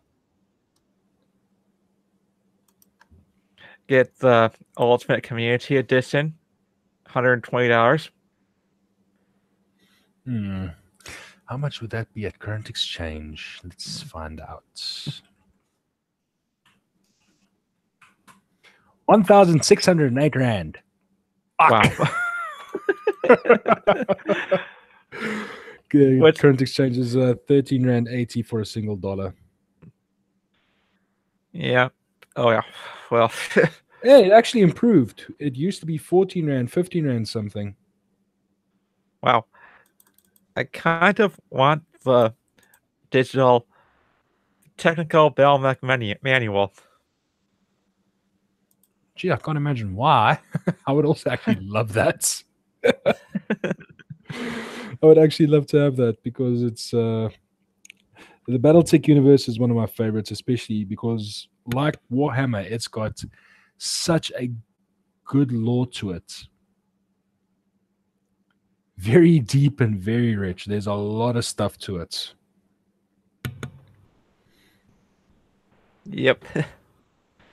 Yeah, but that was one. Technical manuals were one of the things that they used to expand the lore too. The technical readouts they put out on their themes were based on the year that they were coming out. Interesting.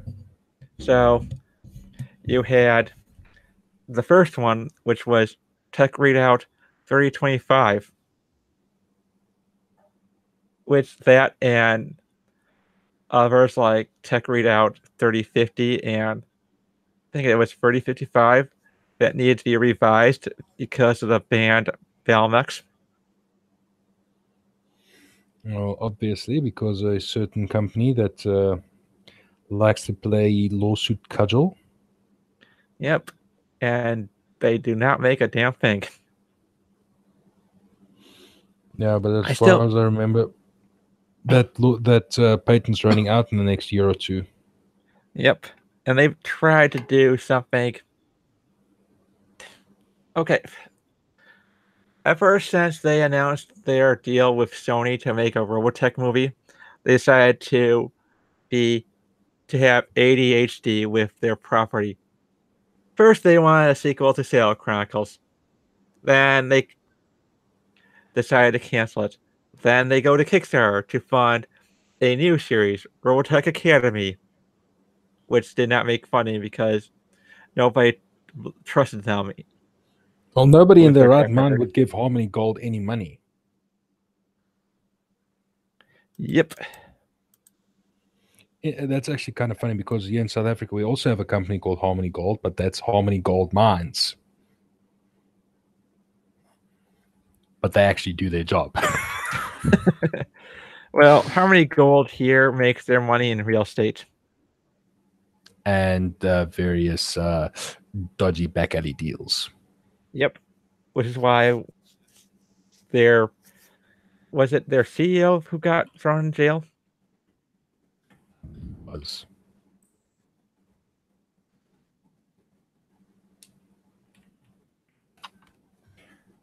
But that's neither here nor there. It's just funny how it goes. Oh, here we go.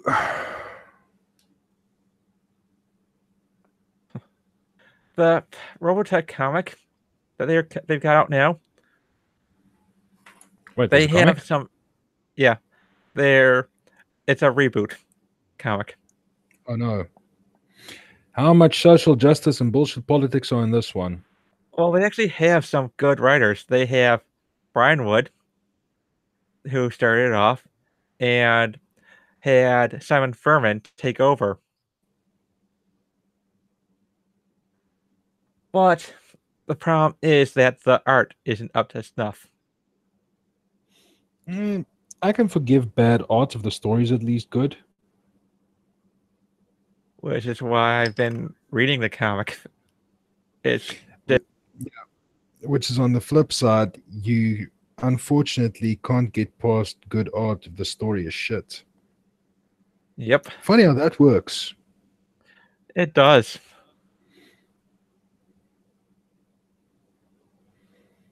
A can be bad provided B is good, but if B is bad but A is good, that's a deal breaker. Oh yeah, it's the funny thing is that one of the big promotions they did for Robotech Academy was that it was billed as Carl Masek's last project. Whose last project? Carl Macek, the guy who created Robotech. Created in quotations. I get that. He created it. Yep. I mean, he didn't create the animation, but he did come up with concepts that bound them all together. Yeah. Beltic, the thing that got me interested in it, believe it or not, was the animated TV series. I believe it. It was also a pretty dark series too. Funny how I always get in the. Yeah, I think that's probably gonna become a fucking running trope somewhere. Shit stock, West Tank. I mean, I'm surprised you haven't brought up Exo Squad. Yeah. That's probably due to due to where I live. I mean, a lot of these things weren't always available for the most part. Yeah. So, for all intents and purposes, I'm actually, even to this day, playing catch up with the rest of the world when it comes to what at one point in time was popular culture and is now shit that's been forgotten. Yeah. It's it's kind of funny how Beltec ended with that it ended as it intended, but it was left open for another season. But never went anywhere. No, because FASA killed it. And there was a Beltec duel over it too, where the developer of the game pushed out a very illegal design for it. I think it was built on the Behemoth model with 8 Gauss rifles.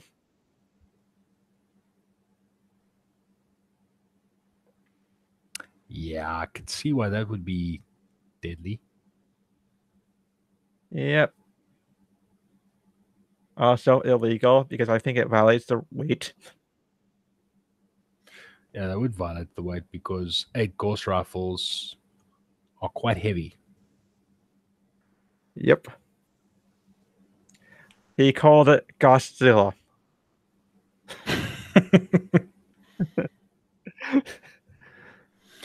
And I'm just checking over it. Yeah, all the way back in 1994. Yep. What I remember from it was quite good. I eventually bought the source book for it. They released a animated series source book that included rules to play the missions in the show. Shit. Yep. Yeah. They actually mention it on the wiki page. That was released in 95.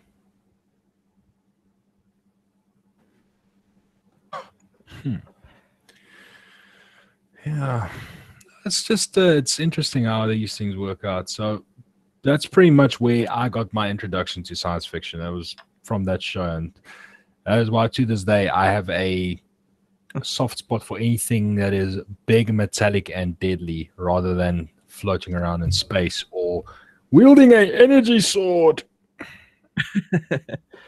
Well, the funny thing is that they didn't have,